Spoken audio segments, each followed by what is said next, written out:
देखो सल्फर के इलेक्ट्रॉन्स में ये सब बता दिए थे आप लोगों ने, रोम्बिक सल्फर मोनोक्लिनिक प्लास्टिक हो गया था। यस ये ट्रांजिशन टेम्परेचर बता दिया था कि रोम्बिक सल्फर मोनोक्लिनिक सल्फर के बीच में इक्विलिब्रियम बनता है और ये स्टेबल इक्विलिब्रियम बनता है 95.5 डिग्री सेल्सियस में। ठीक है, अब इसमें हीटिंग इफेक्ट ऑफ सल्फर ये नहीं हुआ था मेरे ख्याल से, है ना। तो देखो सल्फर को जब हम हीट करते हैं, सल्फर का हीटिंग इफेक्ट काफी इंटरेस्टिंग टाइप का है, समझने की कोशिश करिएगा इसको। सल्फर को जब हम हीट करते हैं और सबसे पहले सल्फर की जो नेचर में सबसे थर्मोडायनेमिकली मोस्ट स्टेबल फॉर्म होती है वो रोम्बिक होती है। तो नेचर में सल्फर किस फॉर्म में मिलता है, रोम्बिक फॉर्म में। तो उसको हम लोग हीट करते हैं और जैसे ही टेम्परेचर 95.5 पहुंचता है तो वहां पे एक इक्विलिब्रियम बनता है ना।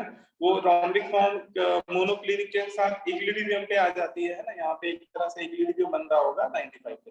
लेकिन अगर आप 95 से ऊपर हीट करेंगे तो जो रोम्बिक फॉर्म है वो फाइनली किसमें कन्वर्ट होने लगेगी, मोनो, मतलब इक्विलिब्रियम फॉरवर्ड एक्शन में डोमिनेट हो जाएगा। ठीक है, तो बोलते हैं कि ग्रेटर देन 95 डिग्री सेल्सियस से एबव टेम्परेचर पे ये रोम्बिक फॉर्म फाइनली किसमें कन्वर्ट होने लगती है, मोनोक्लिनिक फॉर्म। ठीक है, और 100 के आसपास मोनोक्लिनिक फॉर्म आपकी मेजर प्रोडक्ट हो जाती है। ठीक है, अब इसको आप फिर से अगर हीट करने मतलब टेम्परेचर बढ़ाते ही जा रहे हो, है ना, आप रुकने को तैयार नहीं है ना, आप टेम्परेचर इंक्रीज करते जा रहे हो धीरे धीरे। तो मोनोक्लिनिक फॉर्म में अगर बोलते हैं कि 160 तक तो ठीक है, 160 तक तो मोनोक्लिनिक स्टेबल रहता है, लेकिन 160 डिग्री सेल्सियस से एबव टेम्परेचर पे, 160 से एबव टेम्परेचर पे जो ये एसिड रिंग आप लोगों ने देखा होगा कि एसिड या रोम्बिक सल्फर में क्राउन टाइप का स्ट्रक्चर होता है ना, ये ऊपर बना होगा, देखो ये वाला ये स्ट्रक्चर। तो 160 के ऊपर होता क्या है,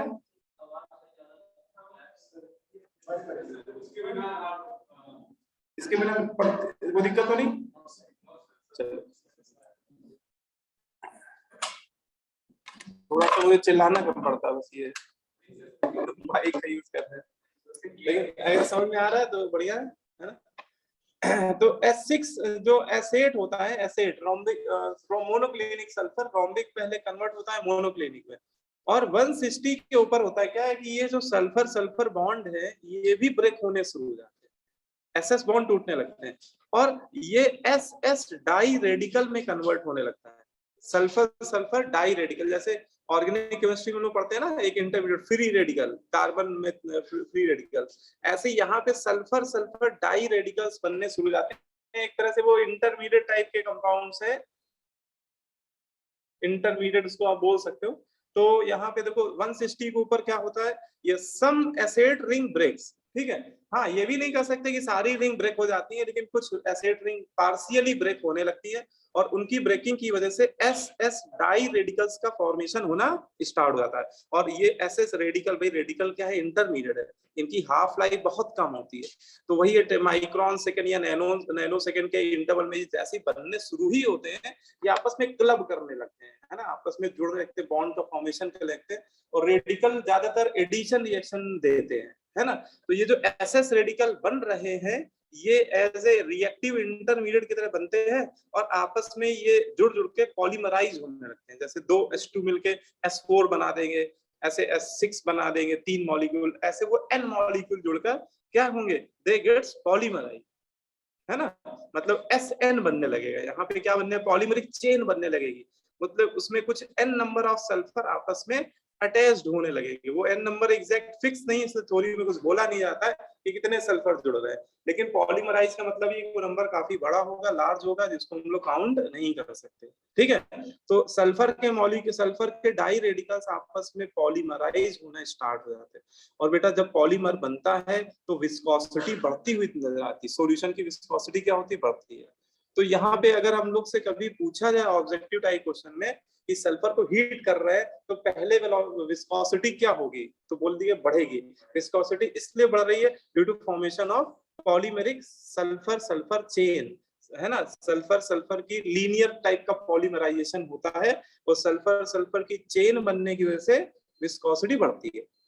लेकिन टेम्परेचर बढ़ा जा रहा हो, ठीक है, तो 160 से लेकर 444 तक तो बोलते हैं कि विस्कोसिटी बढ़ती रहती, क्योंकि लगातार चेन का नंबर बढ़ता ही रहता है ना।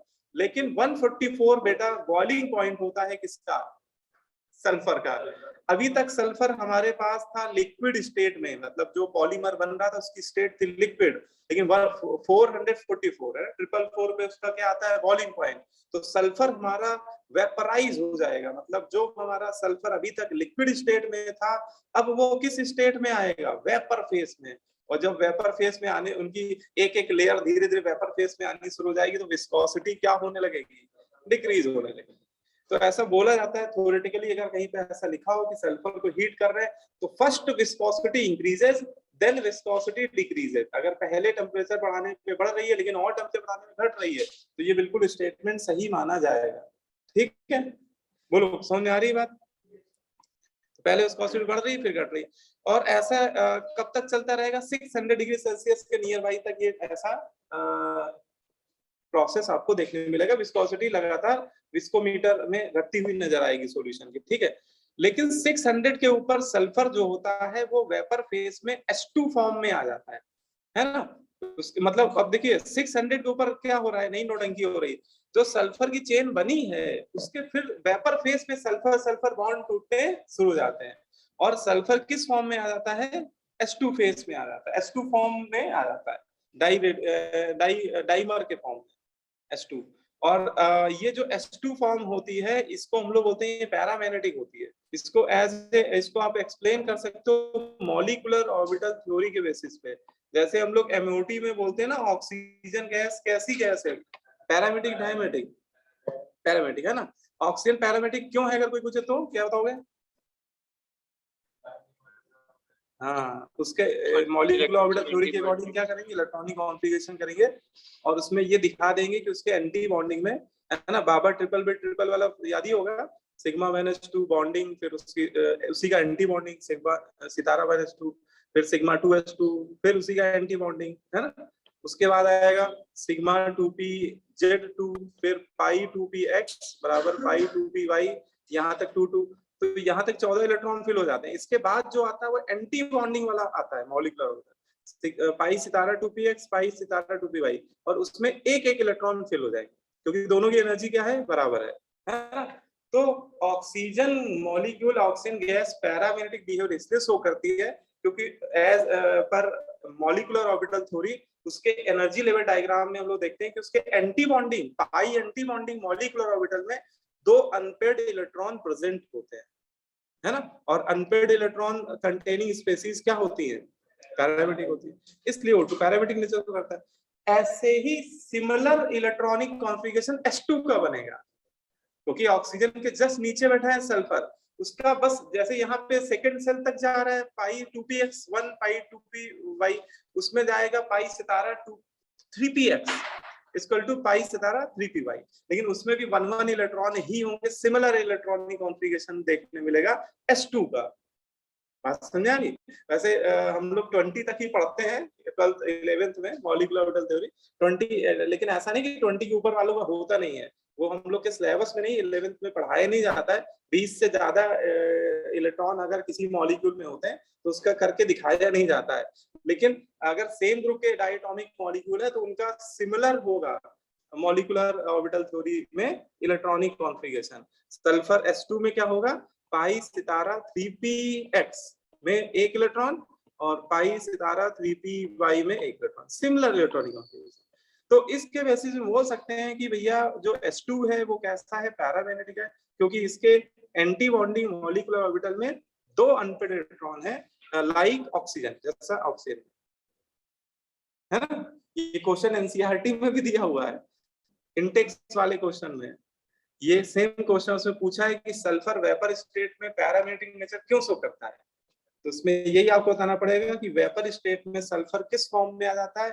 H2 फॉर्म में आ जाता है। और H2 का जब हम लोग मॉलिक्यूलर ऑर्बिटल थ्योरी से करते हैं इलेक्ट्रॉनिक कॉन्फ़िगरेशन, तो उसके एंटी बॉन्डिंग मॉलिक्यूलर ऑर्बिटल में 2 अनपेयर्ड इलेक्ट्रॉन प्रेजेंट होते हैं, लाइक डाई ऑक्सीजन, ठीक है, ऑक्सीजन की तरह इसको हम लोग एक्सप्लेन कर सकते हैं। बोलो भाई, ये बात आई समझ में? तो ये याद Yes, रखिएगा, इंपॉर्टेंट रीजनिंग टाइप क्वेश्चन है, एनसीईआरटी में मिल भी जाएगा आपको। तो ये ओवरऑल हीटिंग इफेक्ट है ना। तो बस थोड़ा सा आपको पता होना चाहिए, सल्फर को हीट करते हैं तो पहले रोम्बिक किसमें आता है, मोनोक्लिनिक में। उसके बाद मोनोक्लिनिक में जो उसकी रिंग्स हैं, है ना, जो मोनोक्लिनिक में वो जो क्राउन स्ट्रक्चर है वो तबाह होने लगता है, ये सल्फर सल्फर बॉन्ड ब्रेक होने लगते हैं। इससे बाद क्या बनते हैं, intermediate sulphur sulphur diradicals बनते हैं। बट ये इंटरमीडिएट है तो ये स्पॉन्टेनियसली क्या होते हैं, ये पॉलीमराइज होकर पॉलीमरिक चेन बनाने लगते हैं। और पॉलीमरिक चेन बनने से विस्कोसिटी क्या होती है, इंक्रीज होती है पहले, है ना। increase. पहले ही विस्कोसिटी इंक्रीज होती है, लेकिन उसका जैसे बॉइलिंग पॉइंट आना शुरू हो जाता है 444 टेम्परेचर, 444 याद भी रहेगा मेरे ख्याल से, सिंपल टेम्परेचर है। तो इस पे वो सल्फर वेपर फेस में आ जाता है। वेपर फेस में आते ही विस्कोसिटी डिक्रीज होने लगेगी और 600 के आसपास फिर से वो पॉलीमेरिक चेन भी टूटनी शुरू हो जाएंगी, अल्फर सल्फर H2 फॉर्म में एग्जिस्ट करने लगेगा, है ना। और H2 पैरामैग्नेटिक नेचर शो करता है, लाइक ऑक्सीजन O2। ठीक है, क्लियर है, आई बात सुने, है ना। Yes, ये इंपॉर्टेंट है, पता होना चाहिए हम लोग को। अब ये तो मेरे ख्याल से हम लोग एलोट्रोप पढ़ रहे थे, तो एलोट्रोप की कहानी तो कंप्लीट हो गई, क्योंकि हम लोग के नाइट्रोजन फैमिली में केवल 2 ही एलिमेंट के एलोट्रोप पढ़ने हैं, ठीक है। लेकिन ये भी ध्यान रखना कि नाइट्रोजन फैमिली में नाइट्रोजन बस एक ऐसा एलिमेंट है जिसके एलोट्रोप नहीं बनते। नाइट्रोजन एलोट्रोपी शो नहीं करता है, लेकिन नीचे के सारे एलिमेंट के एलोट्रोप बनते हैं, है ना। फास्फोरस के तो उन्होंने पढ़ ही लिया। ऐसे आर्सेनिक के भी एलोट्रोप होते हैं, एंटीमनी बिस्मथ के भी होते हैं, बट इनकी डिटेल केमिस्ट्री हम जेई के सिलेबस में नहीं है। आर्सेनिक एंटीमनी बिस्मथ की डिटेल केमिस्ट्री हम लोग को नहीं पढ़नी, ठीक है। बोलो भाई, है ना। तो हम लोग को मेन नाइट्रोजन शुरुआत के जो 2 एलिमेंट है, उन्हीं के कंपाउंड्स, उन्हीं की मेथड ऑफ प्रिपरेशन, उन्हीं की केमिकल प्रॉपर्टीज, उन्हीं की फिजिकल प्रॉपर्टीज, उन्हीं के एलोट्रोप्स ही पढ़ने हैं। नाइट्रोजन फैमिली में नाइट्रोजन फास्फोरस, और ऑक्सीजन फैमिली में ऑक्सीजन और सल्फर, ठीक है, फर्स्ट 2 एलिमेंट। तो अब हम लोग पढ़ने आ रहे हैं कंपाउंड ऑफ नाइट्रोजन फैमिली। तो पहले पहले हम लोग नाइट्रोजन के कंपाउंड पढ़ेंगे। हाँ बोलो बेटा। सर आपने बताया था कि नाइट्रोजन के इलेक्ट्रॉन्स नहीं होते हैं, तो सर ये एनसीईआरटी में सर यही लिखा है, लेकिन मेरी जो स्कूल बुक है सर नूतन की, तो उसमें लिखा है कि उसके सर बिस्मथ के इलेक्ट्रॉन्स नहीं होते हैं सर। और सर यही क्वेश्चन मेरे सर स्कूल एग्जाम में आया था, तो मैंने नाइट्रोजन मार्क करा था तो नंबर काट दिए थे सर। उन्होंने कहा था कि बिस्मथ अरे होगा। ये तो बहुत अन्याय है, घनघोर अन्याय है ये तो। यस सर, वही तो मैंने उनको बताया भी कि एनसीईआरटी में ऐसा लिखा हुआ है। हाँ, नाइट्रोजन के इलेक्ट्रोड्स नहीं बनते, बिस्मथ के बनते हैं भाई। एक नूतन क्या लिख रही है भैया, मेरी समझ में आ रहा है, जेडीली में भी ये दिया हुआ है।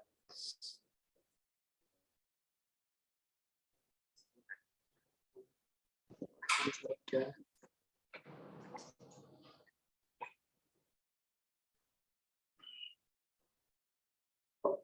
ठीक है, ऐसा करना, नूतन वाला जो पिक है वो भेजना जरा, ठीक है। Yes sir. देखिए भाई क्या लिखा हुआ है नूतन ने।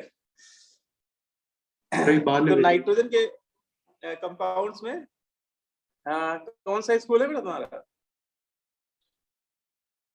Sir LPS. सर एक बार तुम भेजना, ठीक है, देखते हैं क्या है उसमें है। ऐसे होना नहीं चाहिए, ऐसे नाइट्रोजन के नहीं बनते, बिस्मथ के तो बनते हैं यार एलोट्रोप। देखो डाई नाइट्रोजन पहला कंपाउंड है N2 डाई नाइट्रोजन। तो देखो पहले तो हम लोग पढ़ेंगे इसकी मेथड ऑफ प्रिपरेशन, ठीक है। तो सबसे पहले देखो लैब मेथड आना चाहिए, क्योंकि एनसीईआरटी में दिए रहते हैं और सब पूछ लिए जाते हैं, ठीक है। लैब मेथड में देखो, अगर हमें नाइट्रोजन बनाना है तो कैसे हम लोग बनाते हैं, नाइट्रोजन बनाते हैं हम लोग अमोनियम क्लोराइड और सोडियम नाइट्रेट के क्रिस्टल्स को हीट करके बनाते हैं, ठीक है। Ammonium chloride and sodium nitrate, है ना, दोनों के क्रिस्टल्स ले लीजिए और इनको स्ट्रांगली हीट करने लगिए, है ना। ये आप लैब में बना भी सकते हो। और सिंपल अमोनियम क्लोराइड आपके लैब में होता ही है, अमोनियम क्लोराइड सबसे कॉमन सॉल्ट होता है। सोडियम नाइट्रेट बहुत कॉमन सॉल्ट है। दोनों टेस्ट ट्यूब में रखिए, हल्का सा हीट करने की रिक्वायरमेंट होगी, है ना।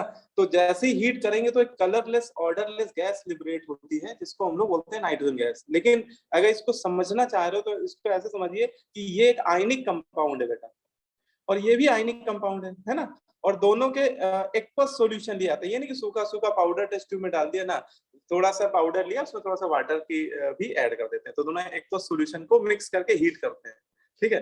तो पानी के अंदर ये क्या हो जाएंगे, आयनिक कंपाउंड है तो दे गेट आयनाइज, है ना भाई। So ammonium chloride, ammonium ion chloride ion में आयनाइज होगा, और sodium Na plus NO2 minus, और अपोजिट आयन रिएक्ट करके देखो, एक तो NaCl बनता हुआ दिख रहा है, आयनिक रिएक्शन है, सिंपल कटायन एनायन कंबाइन कर दो तो NaCl तो बन ही रहा है, और दूसरा एक सॉल्ट बनेगा अमोनियम नाइट्राइड, है ना, इसका कटायन इसका एनायन मिलके क्या बन जाएगा, अमोनियम नाइट्राइड NH4NO2, ठीक है।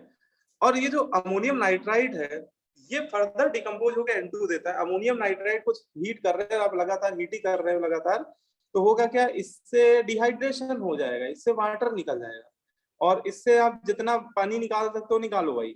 इससे देखो इसमें 4 हाइड्रोजन है 2 ऑक्सीजन है, कितने मोल वाटर निकलेगा, 2 मोल वाटर निकल जाएगा, है ना। तो अगर आप इससे 2 मोल वाटर रिमूव करा दो तो बचेगा क्या, N2 ही तो बचेगा, है ना। अगर आपको बिल्कुल सिंपल में बोला जाए कि अमोनियम नाइट्रेट से आप 2 मोल वाटर हटा दीजिए, रिमूव कर दीजिए, ठीक है, तो ये तो पूरा पूरा 2 मोल वाटर निकल गया, और बचा क्या, N मिलके क्या बन गया, N2 गैस। तो यहाँ पे जो गैस बन रही है वो हमारी N2 गैस बनती है। नाइट्रोजन गैस बनाने का ये लैब मेथड है, ठीक है, बोलो भाई, है ना, याद रहेगा।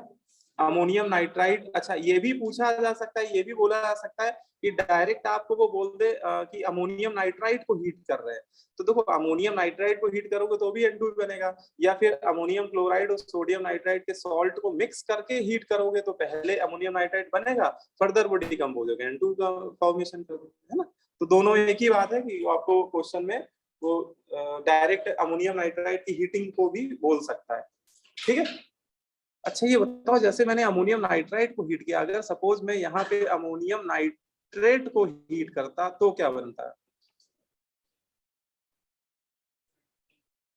N2 nitrous N2O nitrous oxide, है ना, लॉफिंग गैस बनेगी।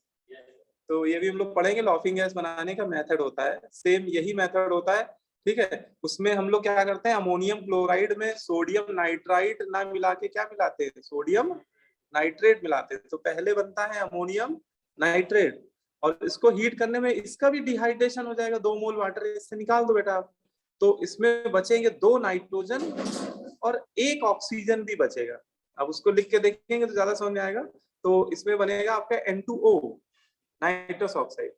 तो ये ऑब्जेक्टिव में बहुत ज्यादा पूछा आता है कि अमोनियम नाइट्राइड को हीट करते हैं कौन सी गैस बनती है, और अमोनियम नाइट्रेट को हीट करते हैं कौन सी गैस बनती है। तो अमोनियम नाइट्रेट को हीट करने पे नाइट्रोजन गैस बनेगी, वाइल अमोनियम नाइट्रेट को हीट करने पे N2O बनेगी, लॉफिंग गैस, या इसको नाइट्रस ऑक्साइड भी कहते हैं, ठीक है। दोनों रूम टेम्परेचर पे गैस हैं, बोलो भाई, क्लियर। हाँ बेटा पहली बार दिख रहे हैं, क्या नाम है आपका, हाँ Shivanand, okay, JF batch, JF batch में और कोई नहीं आया, अच्छा क्या नाम आपका, विनीत, आप भी पहली बार आए हो लग रहा है कि सेकंड टाइम आए, दूसरी बार है, मेरी क्लास में साथ पहली बार वैसे तो सकता है, ठीक ठीक ठीक, चलो बढ़िया। सेकेंड मेथड एक और है, अमोनियम डाइक्रोमेट। अमोनियम डाइक्रोमेट को भी बेटा जब स्ट्रांगली हीट करते हैं तो इससे N2 गैस लिबरेट होती है, ठीक है। क्यों लिबरेट होती है इसका देखो लॉजिक भी समझ लो, कि इसमें इस सॉल्ट में जो एनायन है वो क्या है, डाइक्रोमेट आयन। इस सॉल्ट का एनायन डाइक्रोमेट आयन, और डाइक्रोमेट आयन बहुत अच्छे क्या होते हैं, ऑक्सीडाइजिंग एजेंट होते हैं। डाइक्रोमेट आयन बहुत स्ट्रॉन्ग पावरफुल क्या होते हैं, ऑक्सीडाइजिंग एजेंट। K2Cr2O7 का नाम तो सुना ही होगा, K2Cr2O7 बहुत स्ट्रॉन्ग ऑक्सीडाइजिंग होता है। तो एक्चुअली उसमें पोटेशियम नहीं होता है, मतलब पोटेशियम तो K+ में ही रहेगा, +1 में, actually oxidising action dichromate ion के अंदर होता है, ठीक है। तो यहाँ पे जो डाइक्रोमेट आयन है ये बहुत अच्छा ऑक्सीडाइजिंग एजेंट है, और जब इसको हम लोग हीट करते हैं तो यहाँ पे इसका एनायन ही अपने कटायन को ऑक्सीडाइज कर देता है, इसको बोलते हैं ऑटो ऑक्सीडेशन। इस तरह के ऑक्सीडेशन 2 ही कंपाउंड्स को करते हैं, ब्लीचिंग पाउडर में ऐसा होता है, और एक अमोनियम डाइक्रोमेट में भी इसी तरह का केस देखने को मिलता है। ब्लीचिंग पाउडर, ब्लीचिंग पाउडर में भी ऑटो ऑक्सीडेशन होता है, मतलब उसमें भी उसी का एनायन अपने ही कटायन को करता है ऑक्सीडाइज। तो यहाँ पे यही कहानी की जो डाइक्रोमेट आयन है ये एक अच्छा ऑक्सीडाइजिंग एजेंट है, और बेटा ये अपने ही सॉल्ट के कटायन मतलब जो अमोनियम आयन है इसको ऑक्सीडाइज कर देगा। ठीक है, अच्छा अमोनियम आयन में नाइट्रोजन कितनी ऑक्सीडेशन नंबर में बैठा हुआ है? -3 है ना, देखो लिखा हुआ है अमोनियम आयन में नाइट्रोजन की ऑक्सीडेशन -3। और अगर ये ऑक्सीडाइज होगा तो किस में जाएगा? अपनी स्टेबल ऑक्सीडेशन नंबर में। नाइट्रोजन की स्टेबल ऑक्सीडेशन नंबर क्या होती है? 0 होती है, 0 होती है ना। इसका मतलब अमोनियम आयन अगर जाएगा और डाइक्रोमेट आयन एक पावरफुल ऑक्सीडाइजिंग एजेंट है, तो वो उसको उसकी स्टेबल ऑक्सीडेशन नंबर में लेके दम लेगा, तो वो उसको किस में कन्वर्ट कर देगा? N2 में। ठीक है, और बेटा वो खुद क्या होगा? रिड्यूस हो जाएगा। क्या लिखा हुआ था? अच्छा, क्या ये नहीं नहीं, ये प्योर नाइट्रोजन नहीं होता। प्योर नाइट्रोजन बनाने का दूसरा मेथड है, वो मेटल एजाइड को हीट करते हैं तो अल्ट्रा प्योर नाइट्रोजन बनती है। यहाँ प्योर नाइट्रोजन नहीं बनेगी इसमें, है ना। तो इसमें देखो नाइट्रोजन बन जाएगी। अच्छा देखो, तो डाइक्रोमेट आयन ने क्या किया? अमोनियम आयन को ऑक्सीडाइज किया, तो इटसेल्फ ये खुद क्या होगा? रिड्यूस होगा, और क्रोमियम +6 से रिड्यूस होकर बेटा +3 में ही जाएगा, Cr2O3 में चला जाएगा। क्रोमियम की है ना 6 वैसे तो सबसे ज्यादा स्टेबल होती है, लेकिन 6 के बाद वो 3 में ही जाता है रिड्यूस होकर, है ना। तो यहाँ पे वो अपना ऑक्साइड बनाएगा क्या? Cr2O3 प्लस H और O मिलके वाटर का बनना तो लाजमी है। ठीक है, तो हो गया क्लियर। तो इंपॉर्टेंट रिएक्शन है, बहुत ज्यादा पूछी जाती है कि अमोनियम डाइक्रोमेट को हीट करने में क्या होता है। कई बच्चे कंफ्यूज होकर अमोनिया आंसर दे देते हैं, तो बिल्कुल ये काम मत करिएगा। थोड़ा सा लॉजिक लगाइए, केमिस्ट्री की नॉलेज पढ़ा जरूर है, तो बस दिमाग का यूज करना है कि डाइक्रोमेट आयन ऑक्सीडाइजिंग एजेंट है, वो अमोनियम आयन को ऑक्सीडाइज करेंगे तो -3 से 0 में पटकेंगे उसको। अमोनिया कैसे बन जाएगा? अमोनिया में तो -3 में बैठा हुआ है, तो वो तो ऑक्सीडेशन ही नहीं हुआ। ठीक है, मतलब वो ऑप्शन ऐसे डाल देंगे अमोनिया N2, कई बार बच्चे कंफ्यूज हो अमोनिया में आंसर दिखना है, लेकिन अमोनिया नहीं बनती। ऐसा ही एक और एग्जांपल है, लिखना चाहो लिख लो, लेकिन वही है कि मुश्किल है कि आपको मिले, लेकिन अब मैं अपने आप को रोक नहीं पा रहा हूँ। ये लिख लो, अमोनियम पर क्लोरेट। अमोनियम पर क्लोरेट भी इसी तरह का हीटिंग इफेक्ट हो करता है। इसमें जो पर क्लोरेट आयन होते हैं बहुत अच्छे ऑक्सीडाइजिंग एजेंट हैं, क्योंकि पर क्लोरेट आयन में क्लोरीन अपनी हाईएस्ट ऑक्सीडेशन में बैठा हुआ +7 में बैठा हुआ है। अच्छा, आप लोग हैलोजन फैमिली पढ़ चुके, थोड़ा आपको याद भी आ रहा होगा कि पर क्लोरेट, पर ब्रोमेट और पर आयोडेट में ऑक्सीडाइजिंग पावर का ऑर्डर भी लिखाया था। तो सबसे है ना, तो क्लोरेट अच्छे ऑक्सीडाइजिंग होते हैं। ठीक है, तो ये यहाँ भी वही लॉजिक है, ऑटो ऑक्सीडेशन ही होगा कि पर क्लोरेट आयन जो है वो अमोनियम आयन को ऑक्सीडाइज करके क्या बना देगा? N2 गैस यहाँ पे बन जाएगी। ठीक है, हाँ उसमें, हाँ देखो उसमें ये समझ लीजिए कि जैसे क्रोमियम है वो +6 में बैठा हुआ है डाइक्रोमेट आयन में, और इसने अमोनियम को ऑक्सीडाइज किया, तो खुद क्या हो जाएगा? ये खुद रिड्यूस हो जाएगा ना, तो इसकी ऑक्सीडेशन नंबर घटेगी, तो 6 से वो 3 में चला जाता है। क्रोमियम के कंपाउंड 6 से हमेशा 3 में ही जाते हैं। ये अभी हम लोग डी ब्लॉक में पढ़ेंगे, K2 से R2O7 की रिएक्शंस पढ़ेंगे, तो उसमें आप देखो कि क्रोमियम +6 से जब जब किसी को ऑक्सीडाइज करेगा तब तब ये क्लोरियम +3 में जाएगा, है ना। वो फिक्स है। उसके केस में क्रोमियम डाइक्रोमेट आयन जब जब किसी सामने वाले को ऑक्सीडाइज करेगा तो खुद +3 में ही जाता है, और कोई ऑप्शन ही नहीं उसका। ठीक है, तो +3 ऑक्सीडेशन में ऑक्साइड बना देगा। ठीक है, Cr2।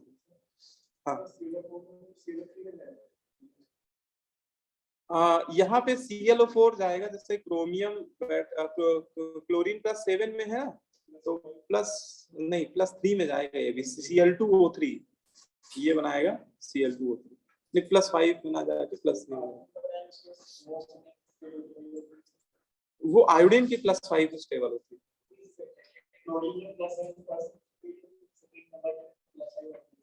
तो वो उसमें ऐसा कुछ ऑर्डर हर जगह सही नहीं बैठता है, वो है ना।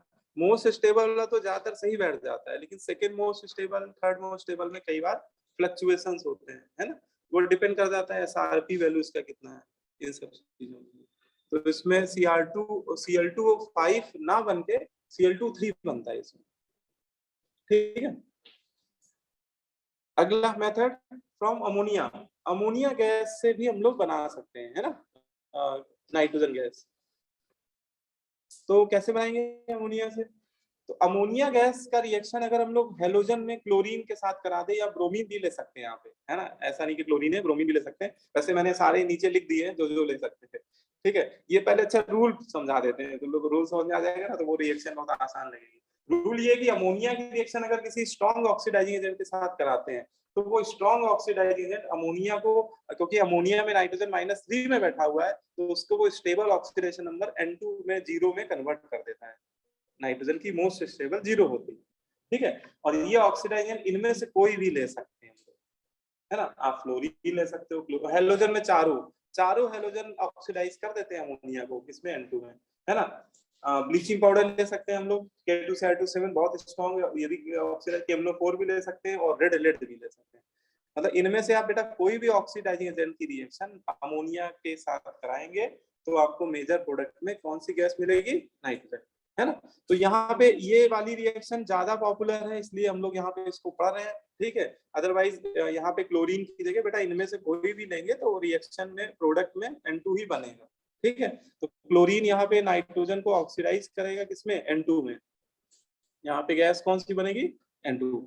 और बाकी क्या बन जाएगा, क्लोरीन -1 में जाएगा रिड्यूस होके, और इससे निकलेंगे H+ आयन, तो बाई प्रोडक्ट बनता दिख रहा है HCl, ठीक है। लेकिन अमोनिया एक्सेस में ले रखी है आपने, देखो अमोनिया एक्सेस में बेटा, अमोनिया है बेस, और HCl क्या बन रहा है, स्ट्रॉन्ग एसिड।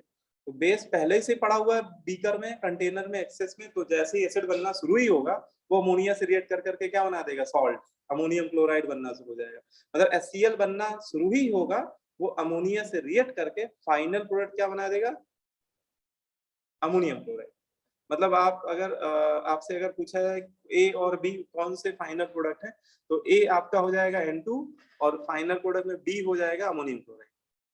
HCl बनेगा, बट बनते ही वो अमोनिया से कंबाइन होकर एसिड बेस रिएक्शन के थ्रू अमोनियम क्लोराइड में कन्वर्ट होगा, ठीक है ना।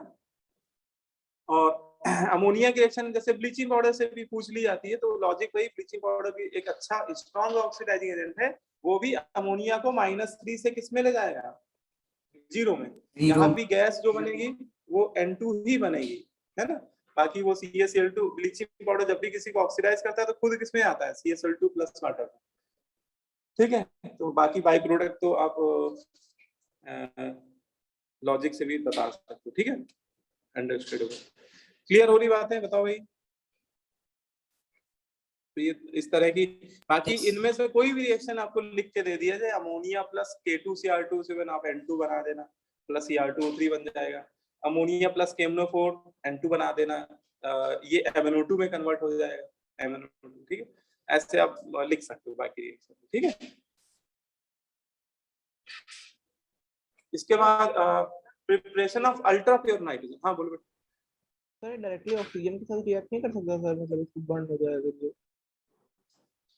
हाँ क्या कह रहे हो, सुन नहीं पा रहे हो। सर ये बर्न नहीं कर सकता डायरेक्ट, मतलब NH3 कंबस्शन हो जाए, इसका फिर ऑक्सीडेशन हो जाए फिर।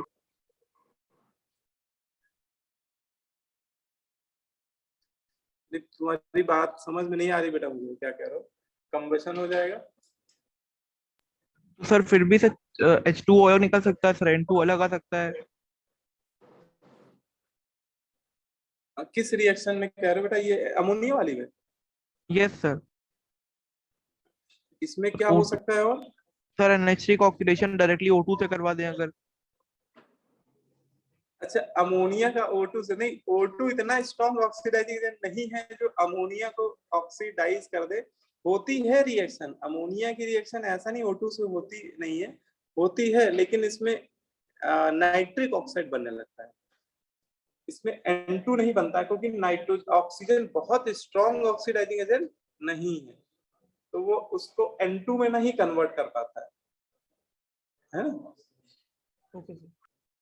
तो अगर N2 बनाना है तो बेटा इनमें से ही कोई लेना होगा, ठीक है।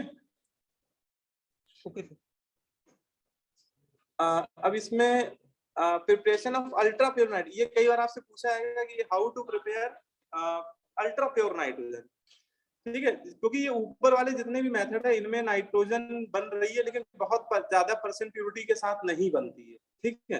अल्ट्रा प्योर नाइट्रोजन बनाने का एक बिल्कुल डिफरेंट मेथड है, अगर आप कोई मेटल का एजाइड ले लीजिए, मेटल का क्या ले लीजिए, एजाइड, एजाइड सब लोग जानते हो कौन सा आयन होता है, N3- है ना, N3- को एजाइड बोलते हैं। मेटल एजाइड ले लीजिए, उसको स्ट्रांगली हीट कर दीजिए, मेटल एजाइड को क्या है, स्ट्रांगली हीट।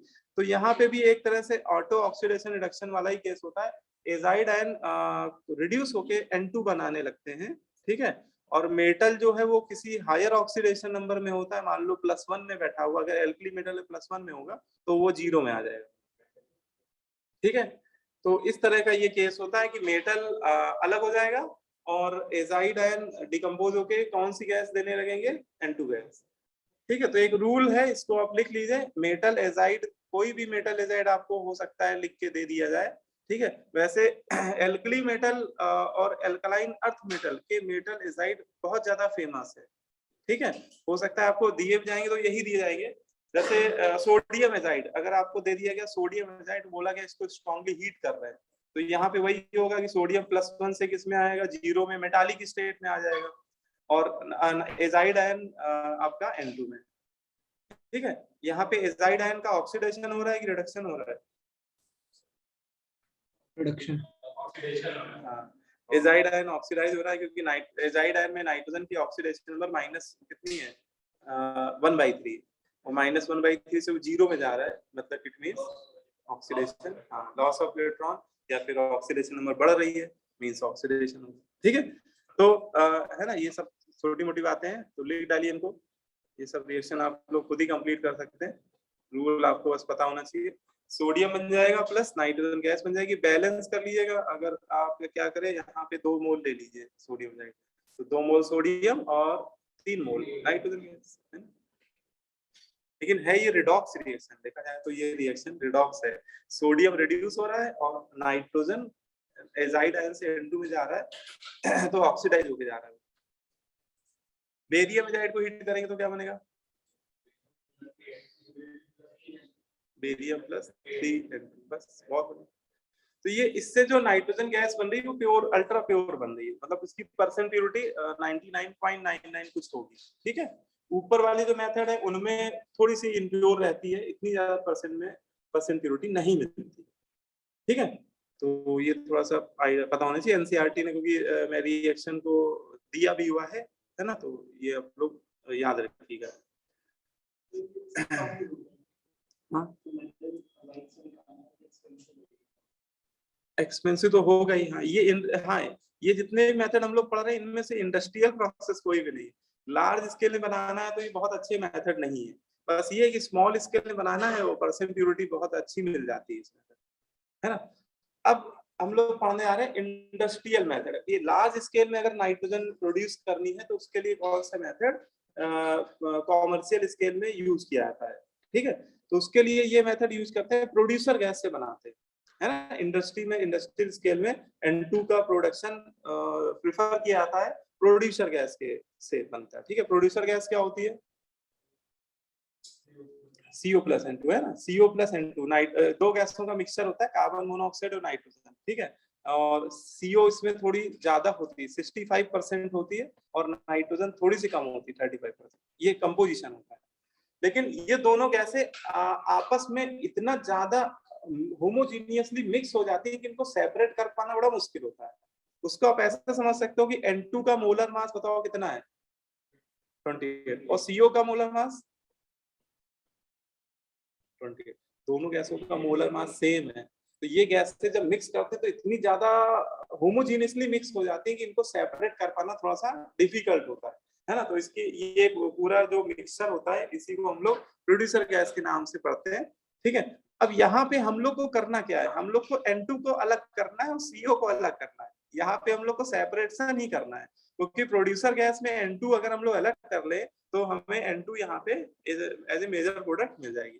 तो दोनों को अलग करने का क्या तरीका है, देखिए, CO एक न्यूट्रल गैस होती है, कार्बन का जो मोनोऑक्साइड होता है वो न्यूट्रल होता है, जबकि कार्बन का डाइऑक्साइड एसिडिक होता है, CO2 एसिडिक होता है, CO न्यूट्रल होता है, N2 तो वैसे ही न्यूट्रल है।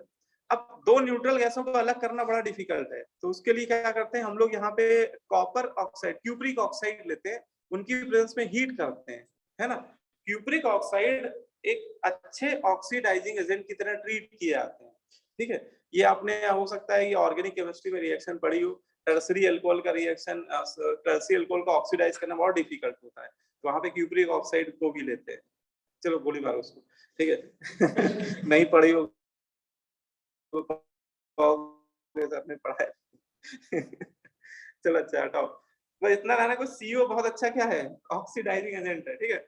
और इसकी प्रेजेंस में हम लोग हीट करते हैं तो होता क्या है कि ये कार्बन मोनोऑक्साइड को ऑक्सीडाइज, देखो नाइट्रोजन को ऑक्सीडाइज करना थोड़ा डिफिकल्ट है ना, नाइट्रोजन अपनी स्टेबल ऑक्सीडेशन नंबर में, तो यहाँ सीओ है वो बहुत स्टेबल नहीं, क्योंकि सीओ से ज्यादा स्टेबल उसका डाई ऑक्साइड होता है। तो क्यूप्रिक ऑक्साइड जो होते हैं वो सीओ को ऑक्सीडाइज कर देते हैं CO2 में, है ना, बट नाइट्रोजन रिटेन रहती है N2 में। और CO2 का नेचर कैसा है, एसिडिक। जैसे CO2 मिलने लगेगी तो अब CO2 को हटाना हमारे लिए आसान है। क्या करेंगे, एक इसमें हम लोग चैम्बर लेते हैं, उसमें हम लोग स्ट्रॉन्ग बेस फिल कर लेते हैं, KOH, NaOH, है ना, पोटेशियम हाइड्रोक्साइड, सोडियम हाइड्रोक्साइड ही रिफर करते हैं, और पूरे मिक्सचर को, पूरे गैसेस मिक्सचर को उसी से पास कराते हैं। तो CO2 एसिडिक है, बेस क्या है, COH, KOH, है ना। तो यहाँ पे क्या होने वाला है, एसिड बेस रिएक्शन। ये जो बेस है ये एसिड को एब्जॉर्ब कर लेगा, यहाँ पे सॉल्ट बनने लगेगा इस चैम्बर के अंदर, K2CO3 बनने लगेगा। नाइट्रोजन न्यूट्रल गैस है, उसकी केओ से कोई रिएक्शन होगी नहीं, वो एग्जिट पॉइंट से निकलती जाएगी और हम लोग इसको स्टोर करते जाएंगे दूसरे चैम्बर में, ठीक है। तो हमें प्योर यहाँ पे नाइट्रोजन गैस मिलती है, और ये इंडस्ट्रियल मेथड है, प्रोड्यूसर गैस से इसको हम लोग ऑब्टेन करते हैं, ठीक है। बोलो भाई, क्लियर। CO2 गैस KOH के सॉल्यूशन से एब्जॉर्ब हो जाएगी, क्योंकि CO2 नेचर वाइज क्या है, एसिडिक है। डायरेक्ट प्रोड्यूसर गैस को KOH में भेजते तो कोई फायदा ना होता, क्योंकि CO न्यूट्रल है तो वो एब्जॉर्ब ना हो पाती, इसलिए पहले उसको ऑक्सीडाइज किया, CO2 में कन्वर्ट किया, और फिर उसको पास कराया KOH से, ठीक है। क्लियर हो गई बात, है ना भाई, समझ में आ रहा है नहीं आ रहा है ना। थोड़े बड़े चिंतित दिख रहे हो तुम लोग, एग्जाम की टेंशन। पिछली क्लास में कोई बता रहा था कि एग्जाम IC वालों को टल गए थोड़े से, कुछ दिन पोस्टपोन हुए हैं, 15 दिन, 7 दिन पोस्टपोन, 15 से 1 हफ्ते का डिफरेंस है, 7 डेज का। अच्छा,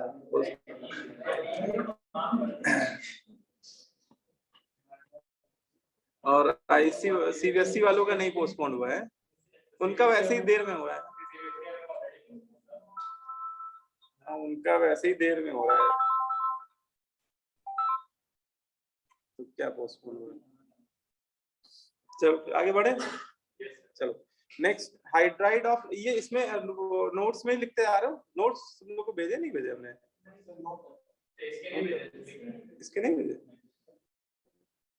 इसके नोट्स यार भेज देंगे तो तुम लोग को ये है कि प्रिंट आउट भी निकाल के उसमें लिखते चले जाओगे, तो आपके नोट्स बहुत बढ़िया बने हुए हैं इसमें, ठीक है। बाकी आप बना रहे हो तो बढ़िया ही है, ठीक है, अभी तो कुछ नहीं हो सकता है, अगली क्लास में कर सकते हैं।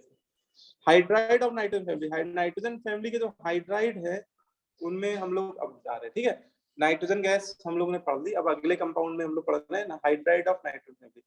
नाइट्रोजन फैमिली के हाइड्राइड का जो जनरल फॉर्मूला होता है वो इस तरह से लिख दिया जाता है, ES3, this is the general formula of hydride of nitrogen, ठीक है। E यहाँ पे सेंट्रल एटम है और H3, ठीक है, मतलब नाइट्रोजन फैमिली के हाइड्राइड ट्राई हाइड्राइड्स बनते हैं सारे, ES3।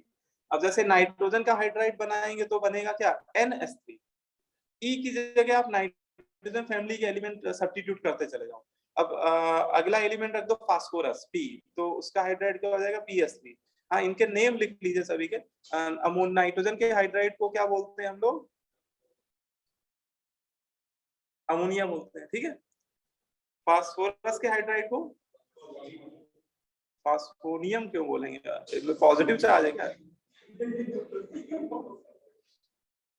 PS4+ को बोलते हैं फास्फोन, ये फॉस्फीन है, गैस है भाई, ठीक है। Ammonia phosphine. ASH3 को क्या बोलते हैं, आर्सीन। और SbH3 को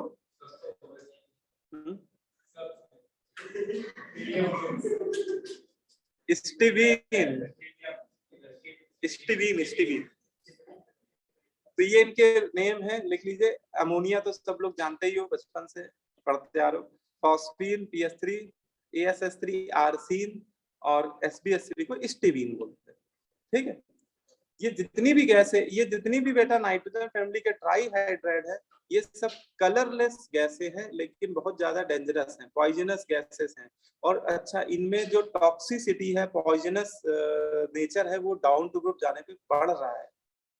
नाइट्रोजन इसमें सबसे देखा जाए रिलेटिवली लेस टॉक्सिक है, लेकिन फिर भी अगर आप लैब में नाइट्रोजन ज्यादा अगर इनहाल कर लेंगे, ज्यादा सूंघ लेंगे, तो आपको भयानक हेडेक शुरू हो जाएगा। Nitrogen sorry nitrogen ammonia gas, nitrogen तो एयर में है ही है, नाइट्रोजन कुछ डेंजरस नहीं है। अमोनिया की बात हो रही। अमोनिया अगर आप इनहाल करेंगे तो आपको इट क्रिएट्स हेडेक, है ना। तो काफी ज्यादा अमाउंट में करेंगे तो हो सकता है कि 2-3 दिन तक वो सर दर्द बना रहे, काफी भयानक पेन शुरू हो जाएगा। तो ये डेंजरस गैस है वैसे, है ना। फॉस्फीन और ज्यादा डेंजरस है, ठीक है।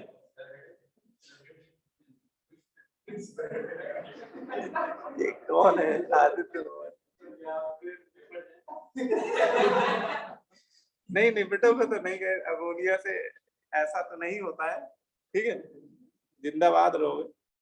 अमोनिया, फॉस्फीन, हाँ, ये दोनों गैसेस बहुत डेंजरस है, आर्सीन और स्टीवीन, है ना। इनसे बचना मुश्किल ही नहीं, नामुमकिन है। मतलब आर्सीन और स्टीवीन हाईली पॉइजनस गैस, ठीक है। अच्छा, अब इनका अगर शेप की बात करें तो जो इनका शेप होता है वो पिरामिडल होता है, ठीक है। ये इनका जनरल फॉर्मूला का शेप बना हुआ है। ई आपका सेंट्रल एटम है, उसके साथ 3 हाइड्रोजन अटैच्ड हैं और एक लोन पेयर भी, ठीक है।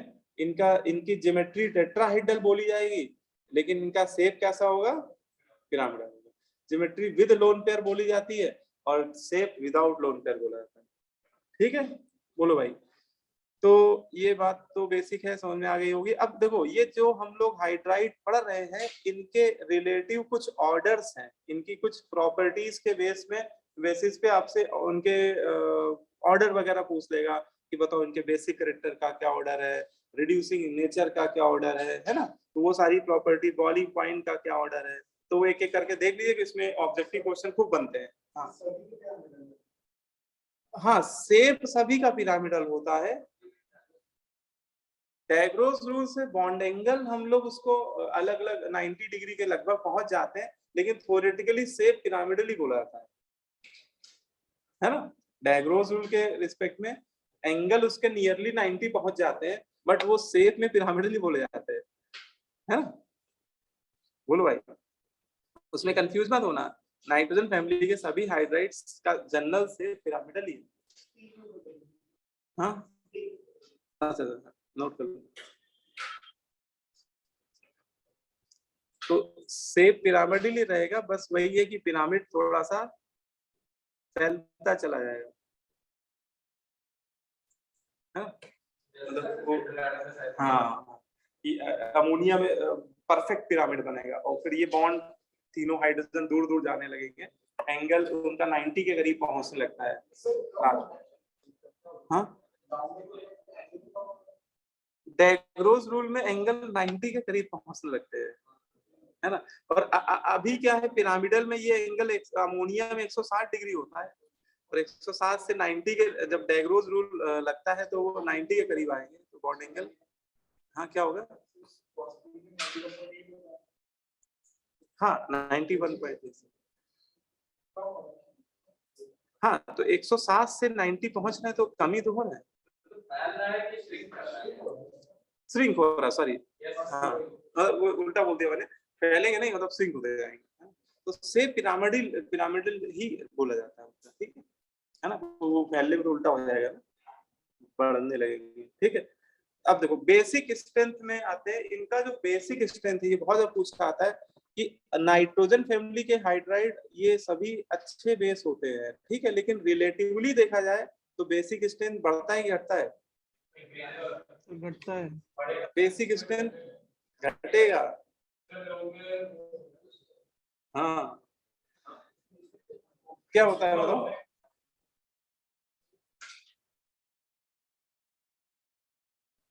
अधूरा ज्ञान बहुत डेंजरस होता है। तो अमोनिया से फॉस्फीन जाते हैं, बेसिक स्ट्रेंथ कम होती है, आर्सिन और रिलेटिवली वीकर बेस होता है ना।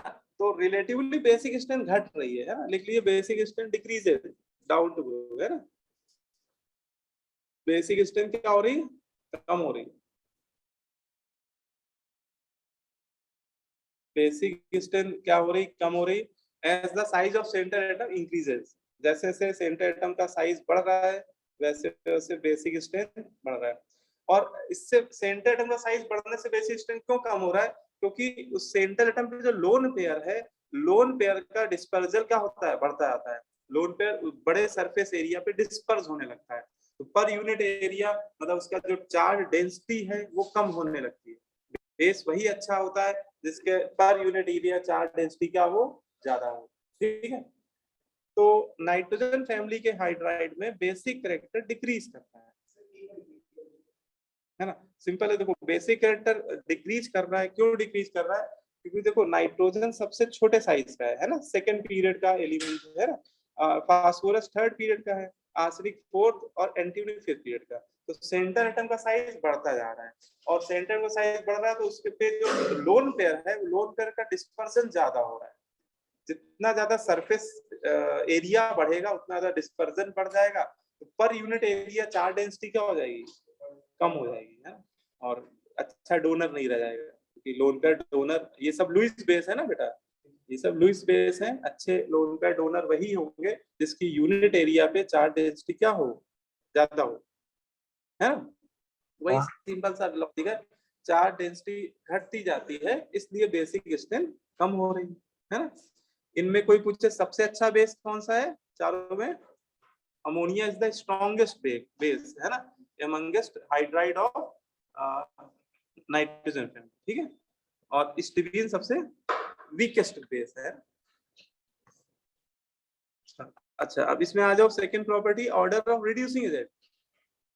देखो रिड्यूसिंग एजेंट में रिड्यूसिंग पावर जो है वो बॉन्ड स्ट्रेंथ पे डिपेंड करती है। बॉन्ड स्ट्रेंथ और ई एच बॉन्ड, ई मतलब सेंटर एटम है और उसके साथ जो एच लगा हुआ है सेंटर एटम और हाइड्रोजन के सिंगल बॉन्ड की स्ट्रेंथ पे डिपेंड करता है। ठीक है। ये बॉन्ड जितना ही स्ट्रांग होगा, ये बॉन्ड जितना बेटा स्ट्रांग होगा, है ना, पावर जितना स्ट्रांग होगा उतना एच के निकलने की टेंडेंसी कम हो जाएगी। अच्छा एक बात और ये ध्यान रखना, ये जितने अच्छे रिड्यूसिंग एजेंट होते हैं उसका रीजन क्या होता है कि H इसमें H माइनस करके जिसमें निकलता है, जिसमें आसानी से H माइनस करके निकलेगा, है ना। H माइनस को क्या बोलते हैं? हाइड्राइड आयन, ठीक है। तो वो उतना ही अच्छा क्या होगा? रिड्यूसिंग एजेंट, सॉरी रिड्यूसिंग बोल रहे हैं, हाँ। इसमें जो रिड्यूसिंग नेचर आ रहा है वो किसकी वजह से आ रहा है? H माइनस की वजह से आ रहा है, हाइड्राइड आयन। और H माइनस सबसे आसानी से उसी में निकलेगा जिसका बॉन्ड सबसे कमजोर होगा, जिसके बॉन्ड को तोड़ने के लिए सबसे कम एनर्जी चाहिए होगी। तो सबसे वीक बॉन्ड इनमें से बताइए कौन सा होना चाहिए? हाँ लास्ट वाला ना, एसबीएस। क्योंकि यहाँ पे सिंपल बोल सकते हैं कि एक एक एटम सब में सेम है, और पीरियोडिक टेबल हम लोग पढ़े हुए थे कि जैसे जैसे एटम का साइज बढ़ता है तो बॉन्ड स्ट्रेंथ क्या होती है? कम होती जाती है। ठीक है। तो सबसे वीक बॉन्ड वही होगा, एसबीएच वाला। तो इसका मतलब सबसे आसानी से H माइनस निकलने की टेंडेंसी इसी में होगी, और सबसे अच्छा रिड्यूसिंग एजेंट यही होगा, स्टीबिन, है ना। तो अगर बॉन्ड डिसोसिएशन एनर्जी का, देखो पहले मैंने बॉन्ड डिसोसिएशन एनर्जी का ऑर्डर लिखा है, तो बॉन्ड डिसोसिएशन एनर्जी का ऑर्डर तो ये हो जाएगा। हाँ देखो सीधी सिंपल बात है, जिसकी बॉन्ड एनर्जी कम है, जिसका नाइट्रोजन, जिसका सेंटर एटम हाइड्रोजन वाला बॉन्ड कम एनर्जी देने पर टूट जाएगा, उसमें H के माइनस करके निकलने की टेंडेंसी क्या होगी? ज्यादा होगी। और H माइनस जितनी आसानी से लॉस करेंगे वही तो रिड्यूस करेंगे ना फर्दर, तो उसका रिड्यूसिंग नेचर उतना ज्यादा होगा। ठीक है।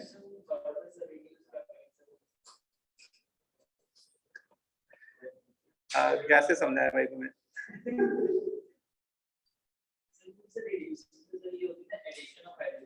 अरे यही तो अचीव किया ना जाके, इसी के साथ में चिपकेगा, दूसरे से चिपकेगा जिसको रिड्यूस करेगा। हाँ क्या समझे वो?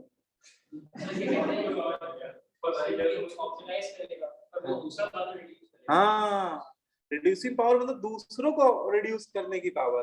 तो दूसरे में H माइनस जो आसानी से दे देगा, है ना। जैसे मान लो जैसे ऑर्गेनिक केमिस्ट्री पढ़ते हैं ना कि कार्बोनिल कंपाउंड है, इसको रिड्यूस करके एल्कोहल में बनाना है ना। तो ये स्टीवीन ये काम सबसे आसानी से करेगा, वो अपने H माइनस सबसे आसानी से चिपकाएगा कार्बोनिक ग्रुप, क्योंकि इसकी बॉन्ड एनर्जी कम।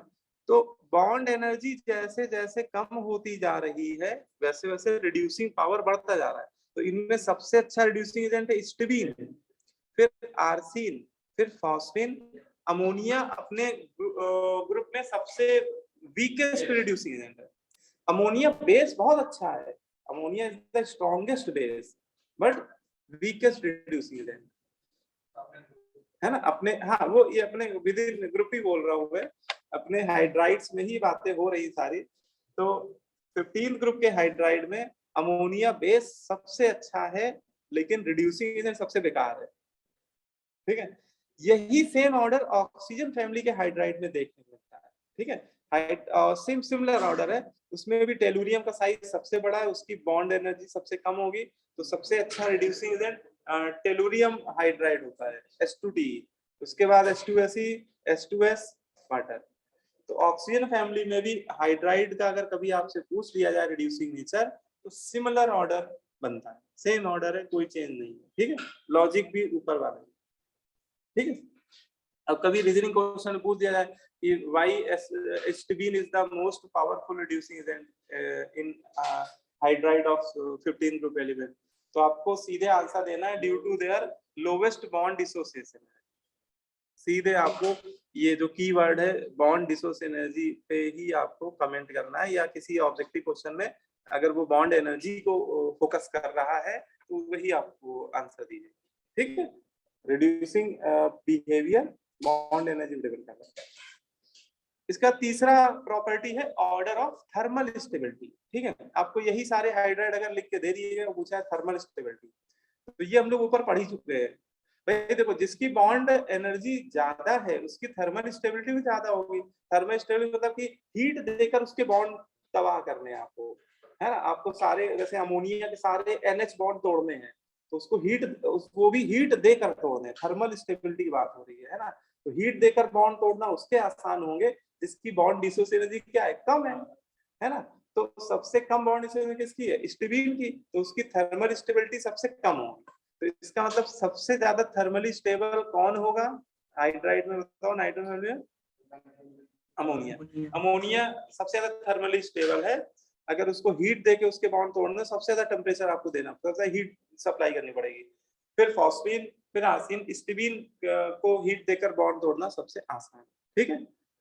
और यही सेम ऑर्डर ऑक्सीजन फैमिली बन जाएगा, है ना।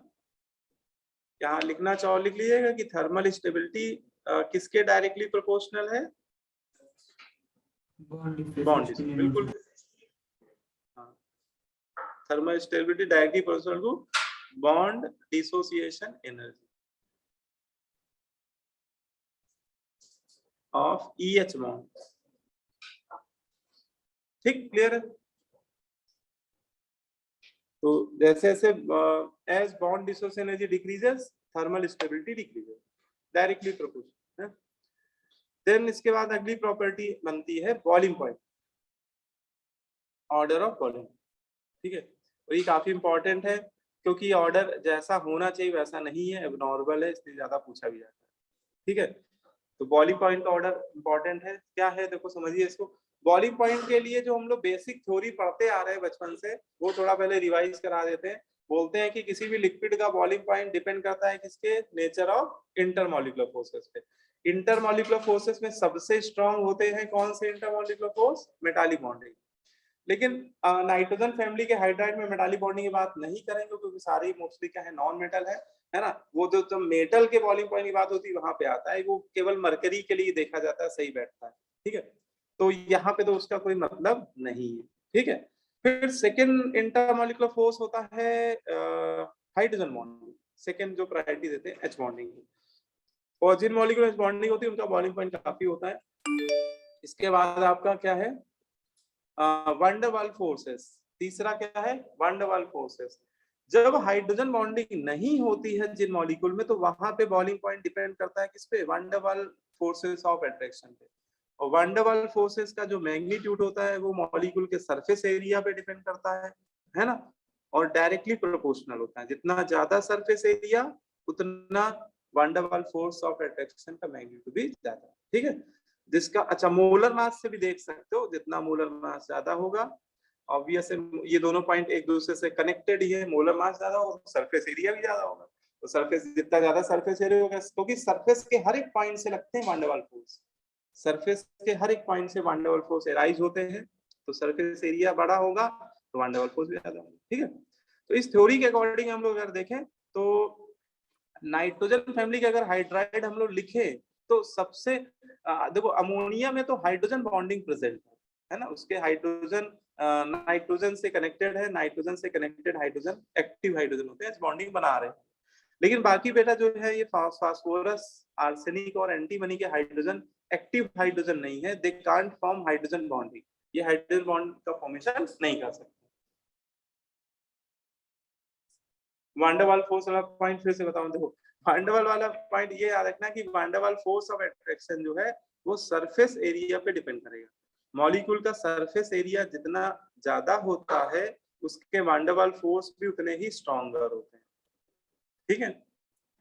ये आपको जितना ध्यान रखना, सरफेस एरिया जितना ज्यादा होगा उतने, क्योंकि सरफेस के हर एक पॉइंट से एराइज होते हैं van der Waals force, molecule के सरफेस के हर एक पॉइंट से van der Waals force develop होते हैं। सरफेस एरिया जितना ज्यादा होगा, सरफेस से फ्री वैलेंसीज उतनी ज्यादा होंगी, तो van der Waals force of attraction का जो नेट मैग्नीट्यूड है वो भी ज्यादा ही होगा, ठीक है ना। तो देखो अमोनिया में तो बेटा हाइड्रोजन बॉन्डिंग हो गई, बाकियों में हाइड्रोजन बॉन्डिंग है नहीं, है ना, तो इनका बॉइलिंग पॉइंट डिपेंड कर जाएगा किस पे, वैन डर वाल्स फोर्सेस पे, ठीक है। अच्छा सारे डाइपोल, सारे पोलर मॉलिक्यूल है, तो यहाँ पे जो वैन डर वाल्स फोर्स भी 4 तरह के होते हैं ना, डाइपोल डाइपोल आयन डाइपोल करके, तो यहाँ पे वो कौन सा डाइपोल, कौन सा वैन डर वाल्स फोर्स होगा, डाइपोल डाइपोल। तो सबसे ज्यादा डाइपोल डाइपोल अट्रैक्टिव फोर्स किसमें लग रहे होंगे, एसबीएस, इसमें सरफेस एरिया ही देखना है आपको। तो surface area actually molar mass पे डिपेंड करता है, सबसे ज्यादा मोलर मास उसी का एसबीएस का, तो उसका सरफेस एरिया ज्यादा होगा, फिर आर्सिन का, फिर फॉस्फीन का। तो इन तीनों में देखा जाए तो सबसे ज्यादा बॉइलिंग पॉइंट स्टीबिन, फिर आर्सिन, फिर फॉस्फीन। लेकिन अकॉर्डिंग टू रूल अमोनिया का सबसे ज्यादा होना चाहिए, क्योंकि अमोनिया में क्या हाइड्रोजन बॉन्डिंग। तो इसका एक्सपेक्टेड ऑर्डर क्या बनता दिख रहा है, इसका एक्सपेक्टेड ऑर्डर अगर हम लोग रूल के अकॉर्डिंग बोले तो ये बनेगा अमोनिया का सबसे ज्यादा, फिर स्टेबिन, फिर आर्सिन, फिर फॉस्फीन, ये एक्सपेक्टेड है। बट इसको लिख लीजिएगा, ये क्या है, रॉन्ग है, ये होना चाहिए बस होता नहीं। जब इनका डेटा, जब इनका बॉइलिंग पॉइंट का डेटा देखते हैं तो वहां पे एक करेक्शन समझ में आता है, स्टेबिन का बॉइलिंग पॉइंट, स्टेबिन का बॉइलिंग पॉइंट अमोनिया से एक्सीड कर जाता है, ठीक है। स्टीबिन का बॉइलिंग पॉइंट अमोनिया से एक्सीड कर जाता है। अब स्टीबिन का बॉइलिंग पॉइंट देखो लिखा हुआ 255 केल्विन और अमोनिया का 239।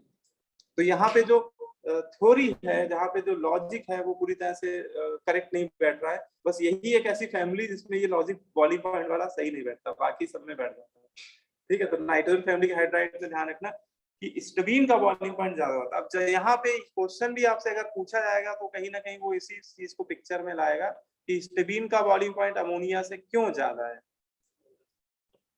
ठीक है। तो आपको अगर ये आंसर पता है ना, अगर आपको ये आंसर पता है कि स्टीबिन का ज्यादा है और फिर आपको एक्सप्लेनेशन करने को बोला जाए तो बताइए आप रीजन में क्या बोलना चाहिए। हाँ। तो इसमें ये बोलेंगे कि स्टीबिन के जो वैन डर वाल्स फोर्स है वो डोमिनेंट हो रहे हैं किसके, हाइड्रोजन बॉन्डिंग की स्ट्रेंथ से।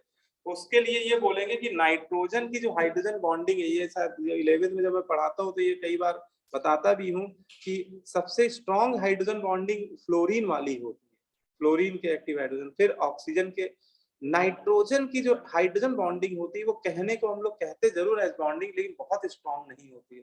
ये स्ट्रॉन्ग, ये हाइड्रोजन बॉन्डिंग लगभग डाइपोल डाइपोल अट्रैक्टिव फोर्स के ही लगभग बराबर होती है। नाइट्रोजन इतना ज्यादा इलेक्ट्रोनेगेटिव नहीं है, कि इस है ना, इसकी इलेक्ट्रॉन 3 कितना होता है, 3 होती है ना। तो नाइट्रोजन के अमोनिया में से हाइड्रोजन बॉन्डिंग होती है, बट नाइट्रोजन की इलेक्ट्रोनेगेटिविटी कम होने की वजह से उसकी हाइड्रोजन बॉन्डिंग वीक पड़ती है। उस पे भारी पड़ रहा है कौन, एस्टिबीन का वान डर वाल फोर्स। तो यहाँ पे रीजन आपको बस यही लिखना है, ammonia forms weak hydrogen bond. Ammonia की hydrogen bonding relatively HF water के रिस्पेक्ट में काफी वीक होती है, इसलिए यहाँ पे वान डर वाल फोर्स डोमिनेंट हो रहे हैं एस्टिबीन के अमोनिया के हाइड्रोजन बॉन्डिंग के ऊपर, ठीक है ना। तो ये आपको बस थोड़ा सा बोलना पड़ेगा अगर एक्सप्लेनेशन के पॉइंट ऑफ व्यू से आपसे पूछा जाए तो। और ये याद भी रखना पड़ेगा कि हाईएस्ट बॉइलिंग पॉइंट अपनी फैमिली में हाइड्राइड्स में एस्टिबीन का होता है, अमोनिया का ना बोलिएगा, एस्टिबीन का है। लोवेस्ट किसका हो गया, ऑस्टिन, ठीक है। तो 15 ग्रुप के में सबसे हाईएस्ट बॉइलिंग पॉइंट एस्टिबीन और सबसे लोवेस्ट ऑस्टिन। लेकिन अगर हम लोग 16 ग्रुप के हाइड्राइड में देखें तो 16 ग्रुप के हाइड्राइड में जो लॉजिक थ्योरेटिकली बोलते हैं वही एप्लीकेबल होता है, एक्सपेरिमेंटल डेटा उसी को रिफर करता है, ठीक है। जैसे वाटर में हाइड्रोजन बॉन्डिंग है तो इसका बॉइलिंग पॉइंट बेटा सबसे ज्यादा आता है, बाकी जो 3 है इनमें हाइड्रोजन बॉन्डिंग नहीं है, लेकिन इनमें डाइपोल टाइप के वान डर वाल फोर्स होंगे, तो इनमें सबसे बड़ा सरफेस एरिया किसका है, H2T का। तो सेकंड नंबर में H2T, फिर H2SE, फिर H2S। तो इसमें जो एक्सपेक्टेड है ऑर्डर वही एक्चुअल ऑर्डर देखा जाता है, एक्सपेरिमेंटल बॉइलिंग पॉइंट को देखने पे वो ऑर्डर सेम वैसा ही आता है। तो ऑक्सीजन फैमिली, यहाँ तक कि हेलोजन फैमिली में भी ऐसा ही था। हेलोजन फैमिली में भी देखा था आपने HF, ये आप लोगों ने लिखा भी था, बताओ भाई क्या ऑर्डर था इनमें बॉइलिंग पॉइंट का, HF, HCl, HBr, HI में HF, फिर HI, फिर HBr। तो यहाँ पे वो थ्योरेटिकली वो लॉजिक एप्लीकेबल था। ऑक्सीजन फैमिली में भी वो लॉजिक एप्लीकेबल है, लेकिन नाइट्रोजन फैमिली में एप्लीकेबल नहीं है, ठीक। और एक मजे की बात, मेल्टिंग पॉइंट का वही ऑर्डर होता है जो हम लोग एक्सपेक्ट कर रहे थे नाइट्रोजन फैमिली में, किसका, बॉइलिंग पॉइंट का। ये ध्यान रखना, नाइट्रोजन फैमिली का बॉइलिंग पॉइंट अब नॉर्मल बिहेवियर शो कर रहा है, एस्टिबीन का सबसे ज्यादा है, लेकिन अगर बेटा इन्हीं चारों में मेल्टिंग पॉइंट का ऑर्डर पूछा जाए तो ये ऊपर वाला आंसर सही हो जाएगा। ये नीचे लिखा होगा, देखो मेल्टिंग पॉइंट कहीं मैंने बताया होगा, हाँ। मेल्टिंग पॉइंट का 15 ग्रुप में वही ऑर्डर होता है जो हम लोग एक्सपेक्ट कर रहे थे बॉइलिंग पॉइंट का। मेल्टिंग पॉइंट का 15 ग्रुप के हाइड्राइड में वही ऑर्डर होता है जो हम लोग उनके बॉइलिंग पॉइंट का एक्सपेक्ट कर रहे हैं। और ऑक्सीजन फैमिली में बॉइलिंग पॉइंट और मेल्टिंग पॉइंट दोनों का ऑर्डर क्या हो जाता है, सेम हो जाता है। ऑक्सीजन फैमिली के हाइड्राइड में मेल्टिंग पॉइंट, बॉइलिंग पॉइंट दोनों का ऑर्डर सेम है, लेकिन मेल्टिंग पॉइंट का ऑर्डर और बॉइलिंग पॉइंट के ऑर्डर में थोड़ा डिफरेंस है। बॉइलिंग पॉइंट का एबनॉर्मल हो गया था, एस्टिबीन का ज्यादा हो गया था, लेकिन अगर मेल्टिंग पॉइंट पूछा जाए तो अमोनिया का ही ज्यादा होता है। क्यों ऐसा, क्योंकि मेल्टिंग पॉइंट बेटा हाइड्रोजन बॉन्डिंग स्ट्रेंथ पे नहीं डिपेंड करता है। मेल्टिंग पॉइंट में पहले पैकिंग इफिशियंसी देखनी होती है ना। तो बेटर पैकिंग अमोनिया के सॉलिड स्टेट में अमोनिया के मॉलिक्यूल की पैकिंग ज्यादा बेटर होती है एज कम्पेयर एस्टिबीन, बल्कि मॉलिक्यूल है, उनकी पैकिंग वैसे ही बेटर कहाँ से हो सकती है ना। अमोनिया के रिस्पेक्ट में छोटे छोटे मॉलिक्यूल में बहुत वेल पैक्ड सॉलिड स्टेट में क्रिस्टल बनाएंगे, सॉलिड अमोनिया की पैकिंग वैसे भी बेटर ही होनी चाहिए। तो यहाँ पे ये चीज थोड़ा सा याद रखिएगा, ठीक है। बॉइलिंग पॉइंट का ऑर्डर वही आता है जो, हाँ क्या करो, नहीं वो दोनों ही मेल्टिंग पॉइंट है। नहीं यहाँ पे मैं मेल्टिंग पॉइंट ही डिस्कस कर रहा था, लिख दिया होगा मेल्टिंग पॉइंट ना। तो मेल्टिंग पॉइंट का ऑर्डर वही है जो बॉइलिंग पॉइंट का एक्सपेक्टेड वाला है। ऑक्सीजन फैमिली में दोनों के ऑर्डर सेम है, मेल्टिंग पॉइंट, बॉइलिंग पॉइंट दोनों के ऑर्डर सिमिलर है ना, इसमें कोई भी चेंज नहीं, ठीक है। अच्छा, कभी आपसे वोलाटिलिटी का ऑर्डर पूछा है तो वोलाटिलिटी बॉइलिंग पॉइंट के क्या होती है, जस्ट अपोजिट, ठीक है। तो नाइट्रोजन फैमिली के हाइड्राइड में अगर देखो बॉइलिंग पॉइंट का ऑर्डर ये आया था, ये वाला ऑर्डर, इसी में सारे साइन पलट दो, इक्वलिटीज के साइन क्या कर दो, इन्वर्ट कर दीजिए, तो ये ऑर्डर वोलाटिलिटी का हो जाएगा। सबसे ज्यादा वोलाटाइल इनमें कौन सी गैस हो जाएगी, फॉस्फीन, फॉस्फीन मोस्ट वोलाटाइल है, फिर आर्सीन, फिर अमोनिया, सबसे लीस्ट वोलेटाइल स्टीवीन, ठीक है। और ऑक्सीजन फैमिली में भी वही है, ऑक्सीजन फैमिली का जो बॉइलिंग पॉइंट का ऑर्डर था उसका जस्ट अपोजिट ऑर्डर हमें मिल जाएगा वोलाटिलिटी का, है ना। वोलाटाइल नेचर देखें तो सबसे ज्यादा वोलाटाइल है H2S, फिर H2SE, H2T वाटर। ये बस ये ध्यान रखिएगा कि जो वोलाटिलिटी होती है वो बॉइलिंग पॉइंट के क्या होती है, इनवर्सली प्रोपोर्शनल, ठीक है। क्लियर है ना। तो बॉइलिंग पॉइंट का ऑर्डर अगर याद है तो वोलाटिलिटी का भी लिख लोगे और मेल्टिंग पॉइंट का रिलेट कर लो कि जो एक्सपेक्टेड था बॉइलिंग पॉइंट का वही वाला मेल्टिंग पॉइंट का है नाइट्रोजन, ठीक है। ऑक्सीजन में कोई दिक्कत नहीं। फिर इनके बॉन्ड एंगल्स भी कई बार पूछ लिए जाते हैं। बॉन्ड एंगल्स में अमोनिया का जो बॉन्ड एंगल देखा जाता है वो 107 डिग्री होता है। इसको तो हम लोग VSEPR थ्योरी से एक्सप्लेन भी कर सकते हैं, क्योंकि नाइट्रोजन के ऊपर एक प्रेजेंट है लोन पेयर, और VSEPR थ्योरी बोला जाता है कि एक लोन पेयर 2 से 2.5 डिग्री एंगल डिक्रीज कर देता है। अगर सेकेंड पीरियड के एलिमेंट पे लोन पेयर है तो एक लोन पेयर 2 से 2.5 डिग्री एंगल कम कर देता है, क्योंकि lone pair bond pair repulsion ज्यादा होते हैं बॉन्ड पेयर, है ना। ये तो हम लोग पढ़ चुके हैं। लेकिन ये जो नीचे वाले मुन्ना भाई हैं, फॉस्फीन, आर्सिन, स्टीविन, जब इनके बॉन्ड एंगल देखे जाते हैं तो ये नियरली 90 डिग्री के आसपास आते हैं। फॉस्फीन का बॉन्ड एंगल नियरली 93 डिग्री होता है। स्टीविन का थोड़ा सा 1 डिग्री थोड़ा सा कम हुआ है, लेकिन देखा जाए तो वो है वही नियरली 90 के ही आसपास है। स्टीविन का 91.5, ठीक है। अगर ऑर्डर कभी पूछा है तो सबसे ज्यादा हम किसका बोल देंगे, अमोनिया का। फिर सेकंड नंबर में ऑर्डर वाइज तो फॉस्फीन का ही है, लेकिन लगभग बराबर भी है ना। तो इसमें इक्वलिटी भी लगा लेना, क्योंकि अगर वो ऐसा ऑप्शन डाल देगा कि आर्सिन और फॉस्फीन का लगभग बराबर है तो उसको हम लोग गलत नहीं कर पाएंगे। बोलो भाई, क्योंकि एक आधे डिग्री का फर्क में कोई हम लोग उसको क्या बोल सकते हैं। अगर वो कह दे कि इनके एंगल अप्रोक्सीमेटली सेम है तो हमें सही मानना पड़ेगा इसके। लेकिन एक्यूरेट बोला जाए तो फॉस्फीन का थोड़ा सा ज्यादा है, ठीक है। और इसको हम लोग एक्सप्लेन करते हैं किस रूल से, डैग्रोज रूल से। डैग्रोज रूल ये बोलता है कि इनमें फास्फोरस, आर्सेनिक, एंटीमनी में जो इनके वैलेंस शेल के ऑर्बिटल है वो हाइब्रिडाइजेशन में पार्टिसिपेट ही नहीं कर रहे।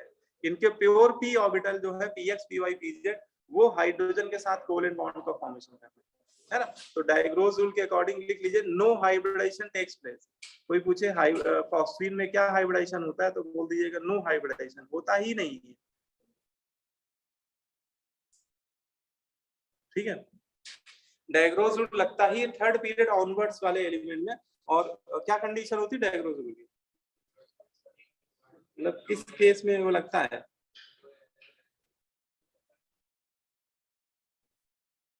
साइड एटम की इलेक्ट्रॉन 2.5 से कम होनी चाहिए और सेंटर एटम में एक लोन पेयर होना चाहिए। एक कंडीशन और है, ठीक तो सभी के पास एक कंडीशन बस और। देखो 3 कंडीशन है। पहला condition, centre atom should belong to third period और onwards. Centre atom third period या उसके नीचे वाले पीरियड को बिलोंग होना चाहिए। तो अमोनिया में डायग्रोज इसलिए लग पा रहा है कि उसमें नाइट्रोजन सेकंड पीरियड को बिलोंग कर रहा है ना। पहली कंडीशन तो यही होती है। फिर दूसरी कंडीशन होती है centre atom must contain at least 1 lone pair. तो सबके लोन पेयर है ही है एक एक, है ना। फिर तीसरी कंडीशन होती है सेंट्रल एटम जिस भी साइड एटम के साथ बॉन्ड बना रहा है उसकी इलेक्ट्रॉनिक कार्बन से कम होनी चाहिए। कार्बन या कार्बन से कम होनी चाहिए, 2.5 या उससे कम। अब हाइड्रोजन की तो कार्बन से कम ही होती है। तो ये सारे डायग्रोज रूल फॉलो कर।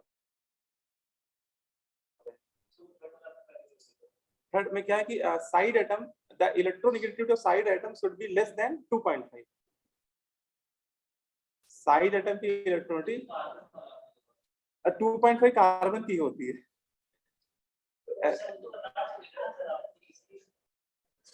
पहली कंडीशन क्या है, central atom should belong to third period onwards.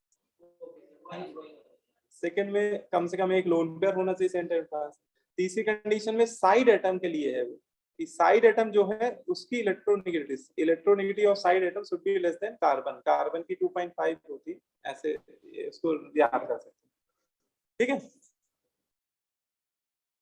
Sigma bond present हो और 4 लोन पेयर होना चाहिए। ये क्या बता रहे हो अक्षय बेटा।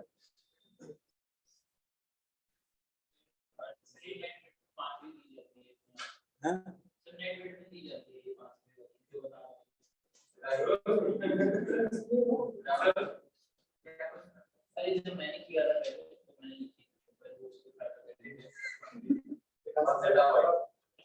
चलो आगे रिसर्च की बातें आप लोग नहीं करते हैं, जो चीजें अभी प्रूफ हो चुकी हैं उसी की बात करते हैं। चलो चलो इसके बाद हम लोग कंपाउंड पढ़ने जा रहे हैं। ये तो हम लोग ने अभी हाइड्राइड्स के कुछ प्रॉपर्टीज को कंपेयर किया है, ठीक है। अब सबसे पहले तो देखो हम लोग के सिलेबस में यही दो हाइड्राइड है केवल, कौन से, शुरुआत के दो हाइड्राइड अमोनिया और फॉस्फेट। रिएक्शन केवल इन्हीं दोनों की पढ़नी है, बाकी आर्सीन स्टीबिन की रिएक्शंस नहीं है हम लोग के सिलेबस में। अमोनिया फॉस्फीन की इतनी की पढ़ा लो, बड़ी बात है। इतनी सारी रिएक्शन मिल जाएंगे आपको। तो आर्सिन स्टीबिन की रिएक्शन वो ग्रेजुएशन लेवल पे पढ़ाई जाती है। देखिए अमोनिया की जो पहले पढ़ेंगे मेथड ऑफ प्रिपरेशन, ठीक है बेटा। मेथड ऑफ प्रिपरेशन कैसे बनाते हैं हम लोग अमोनिया, तो by heating ammonium salt and strong base. इसका एक बहुत स्टैंडर्ड रूल है कि आप बेटा कोई अमोनियम सॉल्ट ले लीजिए। अमोनियम सॉल्ट मतलब ऐसा सॉल्ट जिसका कटायन अमोनियम आयन हो, एनायन कुछ भी हो, एनायन क्लोराइड हो, जैसे अमोनियम क्लोराइड ले लो, ammonium bromide, ammonium sulphate, ammonium nitrate, ammonium carbonate, हजारों सॉल्ट है अमोनियम के, कोई भी ले लो आप, अमोनियम सॉल्ट होना चाहिए बस। और उसमें क्या मिक्स कर दो, strong base. Strong base alkali metal या फिर एल्कलाइन अर्थ मेटल का हाइड्रोक्साइड रिफर करते हैं, ठीक है। वही सिग्निफिकेंटली अमाउंट में देता है ammonium. Strong base, weak base नहीं ऐड करना, स्ट्रॉन्ग बेस, ठीक है। तो जैसे ही आप अमोनियम सॉल्ट में बेटा स्ट्रॉन्ग बेस ऐड करना शुरू करेंगे तो उससे एक हमें कलरलेस बट पंजेंट ऑर्डर की एक गैस लिबरेट होनी स्टार्ट हो जाएगी। अमोनिया कलरलेस होती है लेकिन ऑर्डर पंजेंट होता है, और अमोनिया गैस इसको बोलते हैं, अमोनिया गैस रिलीज होगी। प्लस वो एक सॉल्ट भी बनेगा एज ए बाई प्रोडक्ट। वो अमोनियम आयन का जो अमोनियम सॉल्ट का जो एनायन है और बेस का जो कटायन है, ये दोनों मिलकर क्या बना देंगे, एक सॉल्ट बना देंगे, है ना। अमोनियम सॉल्ट का एनायन और बेस का कटायन मिलकर क्या बना देंगे, सॉल्ट, और प्लस वाटर, ठीक है ना।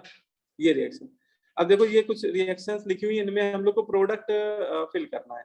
पहली रिएक्शन है अमोनियम क्लोराइड प्लस NaOH। तो देखो अमोनियम क्लोराइड एक अमोनियम सॉल्ट है और प्लस बेस आपने ऐड कर दिया, तो अमोनिया गैस का तो बनना तय है, अमोनिया तो बनेगा अकॉर्डिंग टू रूल, ठीक है। और बाकी देखो सॉल्ट एक बन जाएगा भाई, देखो इसका अमोनियम सॉल्ट का एनायन और इसका कटायन, ये दोनों मिलके क्या बना देंगे, NH। लिख ही दिया है मैंने, वैसे वाटर तो बनेगा ही, ठीक है। अब जैसे अमोनियम सल्फेट प्लस KOH क्या होगा इसमें, बताओ भाई। 2 मोल है ना अमोनिया बना देते हैं, बाकी सॉल्ट बनाई हुआ K2SO4, वो अंडरस्टूड है ना। इसका एनायन सल्फेट आयन और इसके कटायन मिलके बना देंगे, ठीक है। Ammonium nitrate plus calcium hydroxide, तो इसमें भी अमोनिया बनेगा, मेन प्रोडक्ट तो अमोनिया ही है वैसे, ठीक है। बाकी कैल्शियम नाइट्रेट प्लस वाटर। तो आपको ऐसा कोई भी अमोनियम सॉल्ट लिख के दिया जा सकता है और प्लस स्ट्रॉन्ग बेस बोल दिया जाए तो आप गैस अमोनिया जरूर बना दीजिए, ठीक है। मेन तो गैस ही है अमोनिया, ठीक है। बोलो भाई, अगली क्लास में आप लोगों को 10 रिएक्शन दूंगा लिखने के लिए, क्योंकि मुझे लग रहा है कि तुम लोग पढ़ तो रहे हो लेकिन पुराना याद है कितना, इस बात की गारंटी नहीं है। क्यों भाई, ऑनलाइन है क्या? नहीं तो फिर ऑफलाइन में दूंगा, उसके अगली वाली होगी। इस वीक में 3 लगी तो एक शायद है अभी। हाँ, तो तुम लोग जो लोग ऑफलाइन आ रहे हैं वो लोग थोड़ा सा रिवाइज करके आओ। ऑनलाइन वालों को तो मैं चेक नहीं कर पाऊंगा क्योंकि उनको तो शिरडी के साईं बाबा ही चेक कर सकते हैं कि क्या कर रहे हो लोग, लेकिन जब आ रहे हो ऑफलाइन इनको तो चेक कर सकते हैं, है भाई क्या कर रहे हो, काम कर रहे हो। क्योंकि इनऑर्गेनिक में रिवीजन बहुत जरूरी है। आप पढ़ते जा रहे हो डेली डेली लेकिन आप पिछले पन्ने नहीं पलट रहे हो तो सब बेकार है, 1 महीने बाद लगेगा कि पढ़ाई नहीं है, ये सच्चाई है ना। तो उसको रिवाइज करते रहो आप, है ना। और रिवाइज ऐसे बिना डर के होता नहीं है। हम लोग के समय क्या होता था कि वैसे तो मैं अपनी जब कोचिंग चलाता था कानपुर में, ठीक है, जब मैंने स्टार्ट किया था उसमें बिल्कुल बीटेक करके, बीटेक कर ही रहा था, मैंने कोचिंग पढ़ाना ही शुरू कर दिया था बीटेक के साथ साथ। तो उसमें उस समय एक रूल रखता था मैं अपने पास, ठीक है। और जब रिवीजन कराना होता था तो रूल ही रिवीजन कराता था, 10 रिएक्शन दे दी और 10 में लिखने को मैं 8 रिएक्शन लिख दी, 2 नहीं तो 2 डंडे पड़ेंगे उसमें, जितनी नहीं लिख पाए उतने डंडे पड़ते थे। अब वही बात है कि कोचिंग में अलाउ नहीं है ना, अब वो तो मारना पीटना अलाउ खत्म हो गया है ना, लेकिन वही बात है कि थोड़ा डर बना रहता था बच्चे, पढ़ा लोग केमिस्ट्री रड़ जाते थे उनको, है ना, 2 डंडे 2 ही 3 क्लास हुआ।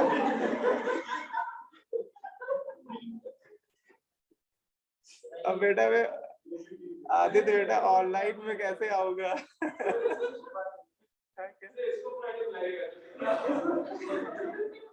मतलब उसमें मैंने देखा कि इनऑर्गेनिक डर से याद हो जाती है कि भाई पूछा जाएगा, नहीं तुम लोग सेंसियर हो, है ना, क्योंकि वहां पे कानपुर में जानते हो अब एक से एक बवाली बच्चे आते थे, तो वो बिना पिटाई करे मानते भी नहीं थे। तुम लोग सेंसियर हो, तुम लोग के लिए तो समझदाना ही सफिशिएंट है ना। अब देखो एक मेथड तो पढ़ लिया हम लोग ने, एक और मेटल नाइट्राइड से भी बना सकते हैं, ठीक है, मेटल नाइट्राइड से भी अमोनिया गैस बनाई सकती है। मेटल नाइट्राइड देखो, मेटल नाइट्राइड को हम लोग वाटर में डिजोल्व कर देते हैं, ठीक है, एक कोई मेटल नाइट्राइड जैसे ले लीजिए, मेटल ज्यादातर एल्कली मेटल, एल्कनाइट मेटल या एल्युमिनियम भी ले सकते हैं इसमें, ठीक है, तो मेटल नाइट्राइड ले लीजिए, उसको वाटर में डिजोल्व कर दीजिए। अच्छा, ये रिएक्शन सिंपली आयनिक रिएक्शन है, ये रिडॉक्स रिएक्शन नहीं। कैसे मतलब, देखो नाइट्राइड, मेटल नाइट्राइड को पानी में डिसॉल्व करेंगे तो मेटल नाइट्राइड आयनिक होते हैं, तो डिसोसिएट हो गए तो बेटा मेटल अलग हो जाएगा और नाइट्राइड आयन अलग हो जाएगा, ठीक है। अच्छा, ऐसे ही आप वाटर को भी आयनाइज कर दो, वाटर के H+ आयन अलग कर दो, OH आयन अलग कर दो और अपोजिट आयन ऐड करना शुरू कर दो, तो देखो ये H+ आयन बताओ किसके साथ अटैच्ड होंगे, H+ आयन नाइट्राइड आयन के साथ चिपकेंगे, और उसको न्यूट्रलाइज करने के लिए एक नाइट्राइड के साथ कितने हाइड्रोजन चिपकेंगे, 3, अमोनिया बन गई NH3, और उधर मेटल बेस के साथ OH- के साथ मेटल हाइड्रोक्साइड बन जाएगा, मतलब बाई प्रोडक्ट में एक मेटल हाइड्रोक्साइड तैयार हो जाएगा और गैस के फॉर्म में हमें अमोनिया मिलेगा, ठीक है। तो सिंपल एक आयनिक रिएक्शन है, this is not a redox reaction, ये रिडॉक्स रिएक्शन नहीं है, ठीक है, किसी का ऑक्सीडेशन रिएक्शन नहीं हो रहा है। अब जैसे मैग्नीशियम नाइट्राइड प्लस पानी, तो इससे नाइट्राइड आयन निकलेंगे और वाटर से H+ आयन निकलेंगे, तो हमारी गैस तैयार हो जाएगी अमोनिया, ठीक है, बाकी मेटल का हाइड्रोक्साइड बना दीजिएगा, ठीक है, अमोनिया है। बैलेंस बैलेंस कर लो, देखो मैग्नीशियम 3 है, 3 और यहाँ नाइट्रोजन 2 है, तो 2, हाँ 2 मोल बना दी, आसान आयनिक रिएक्शन है, तो आयनिक से बैलेंसिंग में कोई हेडेक ही नहीं, ठीक है, सीधे सीधे हीट एंड ट्रायल से हो जाएगी। अब जैसे कैल्शियम नाइट्राइड प्लस वाटर, बताओ क्या बनेगा, अमोनिया 2 मोल और प्लस कैल्शियम हाइड्रोक्साइड, और एल्युमिनियम नाइट्राइड प्लस पानी, अमोनिया ही बनना है भैया, मेटल नाइट्राइड प्लस वाटर, ठीक है, बाकी मेटल हाइड्रोक्साइड समय बनी रहे, ठीक, क्लियर। अच्छा, ये 2 मेथड हो गए, इसके बाद तीसरा लिख लो, नोट कर लो, नोट अगर ना किया हो तो,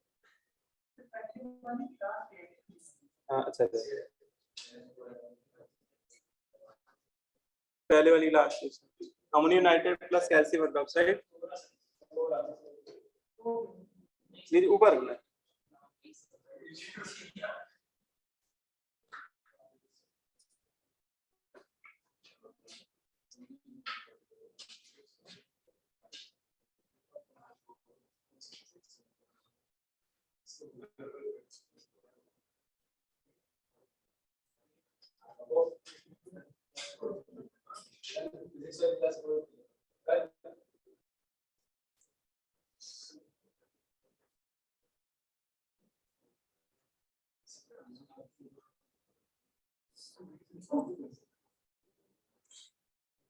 अब देखो नेक्स्ट आते हैं हम लोग थर्ड मेथड में, कर लोगे,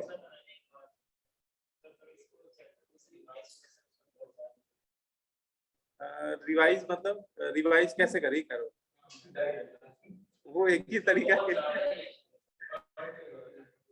देखो उसमें इनऑर्गेनिक में थोड़ा लिख लिख के रिवाइज करने का फायदा मिलता है, ठीक है, कि आपने से ओरली पढ़ लिया, ठीक है, तो आपको आ गया 50-60%, लेकिन जब लिखने बैठोगे तो उसमें कुछ गड़बड़ियां करोगे, तो वही रिएक्शन 2-3 बार, एक रिएक्शन 2-3 बार लिख लेनी चाहिए, है ना।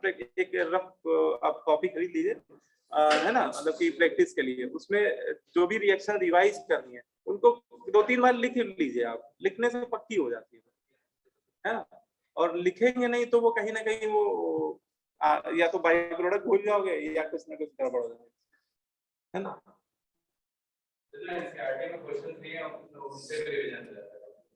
हाँ क्या,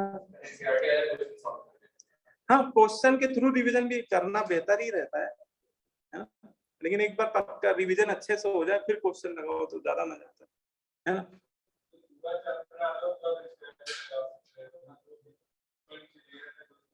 हाँ वही बात है कि क्वेश्चन करने में उतना फिर मजा नहीं आता नहीं, इसलिए एक बार अच्छे से तैयार हो जाए,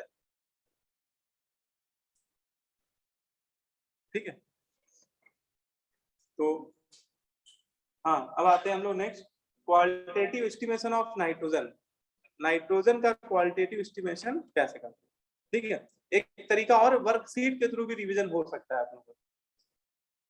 कोटा में भी करता था क्योंकि वहां पे कुछ आजादियां ज्यादा थी, मतलब वहां पे फ्रीडम थी टीचर को कि वो कुछ अच्छा करना चाहे, तो उसमें ये जैसे इनऑर्गेनिक में यहाँ भी कर सकते हैं नहीं लेकिन उसमें ऐसे लास्ट के टाइम जैसे इस फेज में आप लोग चल रहे हो, क्योंकि इस फेज में होता क्या है कि बच्चे पी ब्लॉक लगभग पढ़ चुके होते हैं, मेटलर्जी पढ़ चुके होते हैं, इनऑर्गेनिक के 2-3 चैप्टर तो पढ़ चुके होते हैं।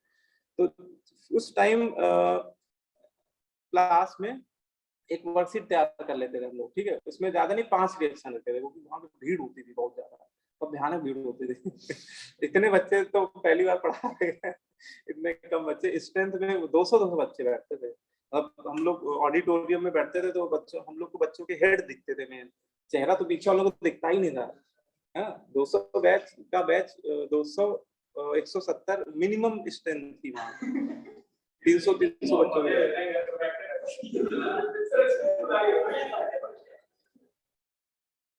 तो उसमें वहां पे हम लोग थोड़ा इसका यूज करते थे कि जैसे मान लो कि 5 रिएक्शन लिए, ठीक है, एक उसमें रिएक्टेंट लिख देते थे, प्रोडक्ट के लिए जगह छोड़ देते थे, ठीक है, और डिस्ट्रीब्यूट करवा देते। वहाँ पे एक असिस्टेंट भी रहता था हम लोग साथ परमानेंट, की हर क्लास के साथ एक कोई एक्टिविटी कराना है तो मिल जाता था असिस्टेंट, उससे बस पहले बोल देना तो तैयार रहना, उससे बंटवा दिया, ठीक है।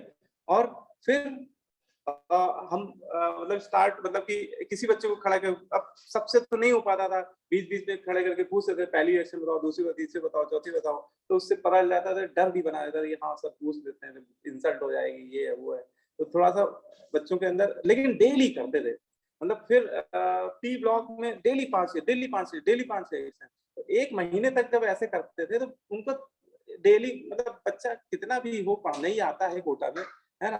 वैसे वहां पे वैरायटी ऑफ स्टूडेंट होते हैं, लेकिन जब डेली डेली डेली वही एक्टिविटी चल रही है, भले ही 10 मिनट यूज करते थे उस एक्टिविटी में, लेकिन रट जाते थे वो, पढ़ने पढ़ के कुछ कुछ नकल करके लिखते थे, चीटिंग करते थे, लेकिन एक बार देखते तो थे क्लास में, है ना, तो उनको याद हो जाती थी। मतलब रिवीजन खुद से करने का तो होता ही है, लेकिन कई बार इस तरह की एक्टिविटीज से भी होता है रिवीजन, है ना, कि आपसे बोला कि कल आपसे मैं पूछूंगा, क्विज लूंगा आपसे, है ना, या ओरल टेस्ट लूंगा, तो आप एक बार पढ़ के जरूर आओगे, और कुछ नहीं मस्त चले आ रहा बढ़िया क्योंकि कोई डर नहीं है, कोई पूछ नहीं रहा है ना। या ऐसे भी होता है कि मेरे साथ भी ऐसा होता था कि जैसे कोई टीचर आपसे कुछ पूछता है ना, आपका होमवर्क एक बार ऐसे उसने देख लिया, तो ये रहता कि यार जो टीचर देख तो रहा है तो और अच्छा करो यार, है ना। अब कोई देख ही नहीं रहा है, अब ऑनलाइन में बच्चों का कोई मैं देख ही नहीं पा रहा हूँ, तब वो कुछ भी करे यार, तो फिर होता है कि यार तो वो भी लिखना भी छोड़ दिया, नोट्स भी बनाना छोड़ दिया बच्चों ने, है ना। तो ये थोड़ा रहता है, ऑफलाइन क्लास का यही सबसे बड़ा बेनिफिट है कि बच्चे सामने रहते हैं, कि थोड़ा सा देखते रहते हैं हम लोग कि हाँ क्या कर रहे हैं, पूछ भी सकते हैं, वो अपना भी क्वेश्चन आंसर कर सकते हैं। लेकिन ऑनलाइन में सबसे बड़ा ड्रॉबैक तो यही है कि बच्चा अपना पूरा मस्त हो जाता है, क्योंकि उसके ऊपर कोई ना डर है ना उसको कुछ, ये है कि टीचर को मुझे दिखाना है, कुछ करके दिखाना है या अच्छा करना है, कुछ नहीं करे तो हम क्या कर लेंगे, बताओ भाई। तो ये थोड़ा-सा है, तो जितने बच्चे आ रहे हैं ऑफलाइन उनके लिए तो हम करेंगे, है ना? ऐसा नहीं है, स्टार्ट कर देंगे पी ब्लॉक जैसे ही खत्म होगा। तो मतलब बिना रिवीजन के ऐसे फिर याद होता नहीं है पूरी अच्छे तरीके से। Qualitative estimation of nitrogen, nitrogen का क्वालिटेटिव एस्टिमेशन कैसे करते हैं? तो उसका एक रूल होता है कि जैसे आपने नाइट्राइट आयन का कोई सॉल्ट ले लिया या नाइट्रेट आयन, दोनों में चॉइस है, कोई भी ले सकते हो। नाइट्राइट या नाइट्रेट आयन का सॉल्ट ले लिया, उसमें आपने कोई एम्फोटेरिक मेटल और प्लस स्ट्रॉन्ग बेस ऐड कर दिया, जिंक प्लस NaOH, या एम्फोटेरिक में एल्युमिनियम भी ले सकते हो, या टिन भी ले सकते हो, लेड भी ले सकते हो, एम्फोटेरिक मेटल में इनमें कोई भी ले सकते हो। तो amphoteric metal plus base add कर देंगे, तो होता क्या है कि एम्फोटेरिक मेटल प्लस बेस ये बहुत अच्छे रिड्यूसिंग एजेंट होते हैं। जिंक प्लस NaOH, ठीक है, aluminium plus NaOH, Sn plus NaOH। आपने एरोमेटिक कंपाउंड्स की रिएक्शन पढ़ी होंगी, उसमें नाइट्रोबेंजीन का रिएक्शन Zn प्लस NaOH के साथ कराते हैं, है ना। Sn plus NaOH basic medium में भी होता है, एसिडिक मीडियम में भी रिडक्शन होता है। तो जिंक बेसिक मीडियम में बहुत पावरफुल रिड्यूसिंग एजेंट होता है, एम्फोटेरिक मेटल बेसिक मीडियम में बहुत अच्छे रिड्यूसिंग एजेंट होते हैं। और ये क्या करते हैं, ये hydrogen nascent, actually hydrogen gas नहीं रिलीज करते, नेसेंट हाइड्रोजन यहाँ पे बनती है, और वो नेसेंट हाइड्रोजन ही नाइट्राइट आयन को रिड्यूस कर देती है किसमें, अमोनिया में। नाइट्राइट आयन में नाइट्रोजन +3 में बैठा है, तो उसको -3 में ले जाते हैं, क्योंकि नेसेंट हाइड्रोजन बहुत पावरफुल रिड्यूसिंग एजेंट है ना। वो +3 से -3 सीधे लोवेस्ट ऑक्सीडेशन नंबर में ले जा रहे हैं। यहाँ पे नाइट्रेट आयन में नाइट्रोजन +5 में बैठा हुआ है, तो यहाँ +5 से वो -3 में ही ले जा रहा है। तो यहाँ पे जो गैस बनती है वो अमोनिया बनती है। प्लस वो एम्फोटेरिक मेटल बेस के साथ अपने मेटलेट बनाने शुरू कर देते हैं, जैसे जिंक है तो सोडियम जिंकेट बनेगा, है ना। एल्युमिनियम है तो एल्युमिनियम अपना मेटा एलिमिनेट बनाता है, उसका मेटलेट स्टेबल नहीं होता है, उसका मेटा एलिमिनेट स्टेबल होता है, NaAlO2, इसका मेटा एलिमिनेट होता है NaAlO2, ठीक है। तो ये इसमें कॉन्सेप्ट है। अब जैसे कहीं पे लिख के दे दिया NaNO2 plus zinc plus NaOH, तो समझ जाइएगा कि जिंक प्लस NaOH ये क्या है, रिड्यूसिंग एजेंट है, और वो NaNO2 को रिड्यूस कर देगा किसमें, अमोनिया में, ठीक है। हाँ, क्या चीज सुनी कह रहे हो? हाँ, दे सकता है, लेड टिन भी दे सकता है ना। क्योंकि एम्फोटेरिक मेटल के केस में सभी में रिएक्शन हो जाएगी, और जिंक अपना मेटलेट बना देगा Na2ZNO प्लस, ठीक है। एल्युमिनियम प्लस NaOH, तो बेटा ये भी एम्फोटेरिक में प्लस बेस, ये बहुत अच्छे क्या होते हैं, रिड्यूसिंग एजेंट। ये लिबरेट करेंगे नेसेंट हाइड्रोजन, और वो nascent hydrogen in situ nitrite ion को रिड्यूस कर देंगे अमोनिया में, ठीक है। तो यहाँ पे गैस बनने लगेगी अमोनिया, और एल्युमिनियम अपना मेटा एलिमेंट बनाता है NaAlO। एल्युमिनियम अपना क्या तैयार करेगा, अपना मेटा एलिमेंट NaAlO2 प्लस, ठीक है, क्लियर है? बोलो भाई, ये इतने मेथड हो गए। इसके बाद इंडस्ट्रियल मेथड एक है, वही पढ़ाएंगे हम लोग।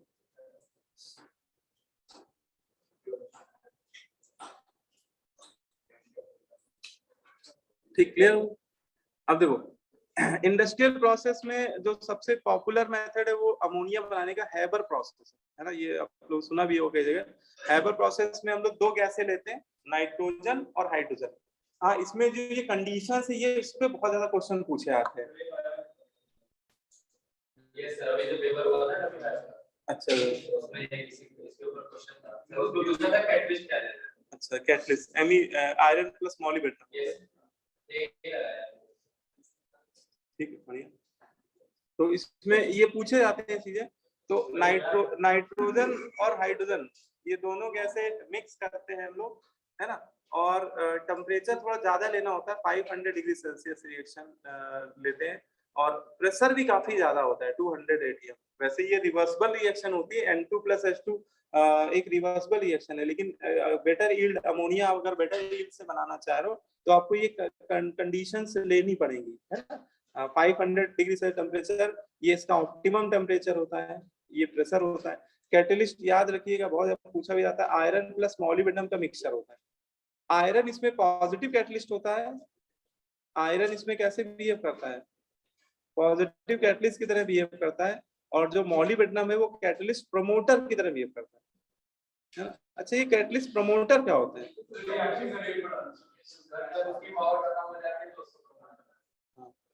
कैटलिस्ट प्रमोटर रिएक्शन के रेट को नहीं बढ़ाता है।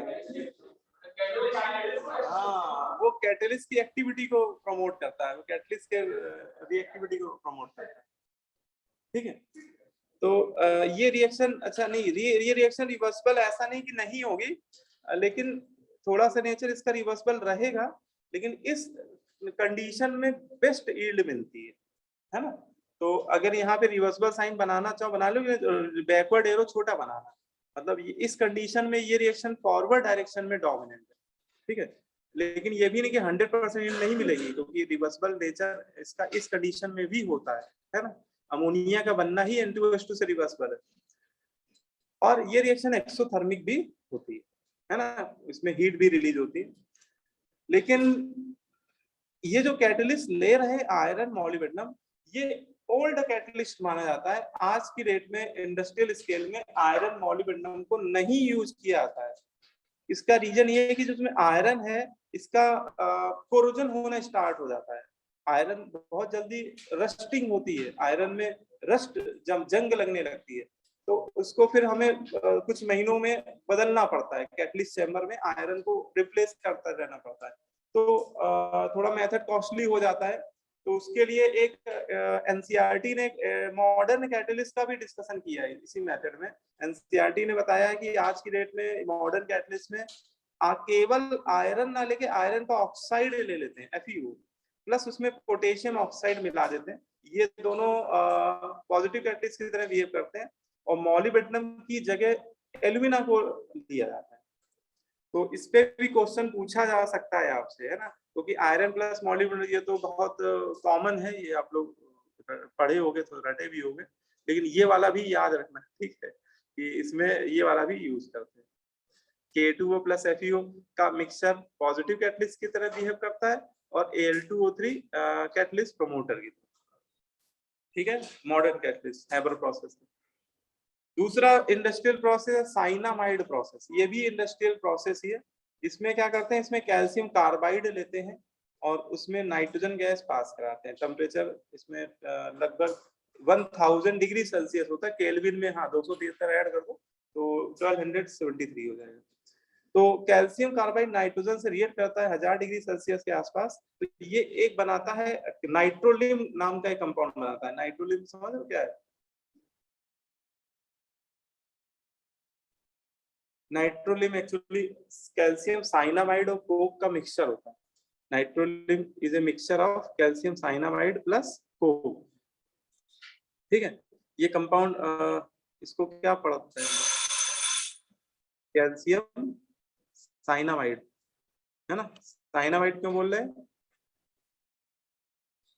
क्योंकि देखो ये इसमें जो ये एनायन है, बड़ा स्पेसिफिक टाइप का एनायन है। इसमें जब ये आयनाइज होगा तो ये Ca प्लस और ये Cnn2 माइनस में कन्वर्ट। ये जो Cnn2 है इसको बोल रहे हैं साइना, ये साइनाइड आयन नहीं है। साइनाइड आयन तो Cn-1 होता है ओनली। साइनामाइड आयन ये होता है Cnn, एक चैनल आता था Cnn2, ये साइनामाइड आयन Cnn2। यार जो भी आता है यार, कहीं देखा है CNN करके कोई आता है CNN न्यूज चैनल आता है। तो ये ध्यान रखना कि इसमें जो एनायन है वो साइनामाइड आयन है, इसका नाम है कैल्शियम साइनामाइड। ठीक है, और calcium cyanamide plus Coke nitrolic होता है। तो पहले हम लोग कैल्शियम साइनामाइड बनाते हैं और फिर उसकी हम लोग हाइड्रोलिसिस करना स्टार्ट कर देते हैं। ठीक है, तो ये जो साइनामाइड आयन होता है ना, जब इसकी हम लोग पानी से रिएक्शन कराते हैं तो ये बनाता है अमोनिया गैस और प्लस कैल्शियम कार्बोनेट। ध्यान रखना, साइनामाइड आयन की हाइड्रोलिसिस से कौन सी गैस उत्पन्न होती है, तो ये भी इंडस्ट्रियल प्रोसेस। साइनामाइड आयन, इसमें एक्चुअली हाइड्रोलिसिस साइनामाइड आयन की ही हो रही है। Cnn- प्लस वाटर से अमोनिया का फॉर्मेशन होता है। ठीक है, चलो इसके बाद फिजिकल बॉडी अगली क्लास में करेंगे। फिजिकल केमिकल मेथड आपके हो गए अमोनिया के, ठीक है, मेथड आपके हो गए, बाकी फिर नेक्स्ट क्लास में करेंगे। सर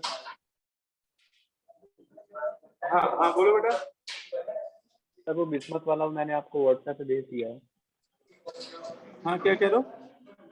सर वो एलोट्रोप वाला जो नहीं बताया था मैंने, तो वो व्हाट्सएप पे भेज दिया मैंने आपको, सर नूतन में जो लिखा था। एक्चुअली इस समय सुनाई नहीं दे रहा है, वो काफी तेज बच्चे बातचीत कर रहे हैं। सर व्हाट्सएप चेक कर लीजिएगा। तुम ऐसा करो, अभी व्हाट्सएप करके पूछो, ठीक है? Yes sir.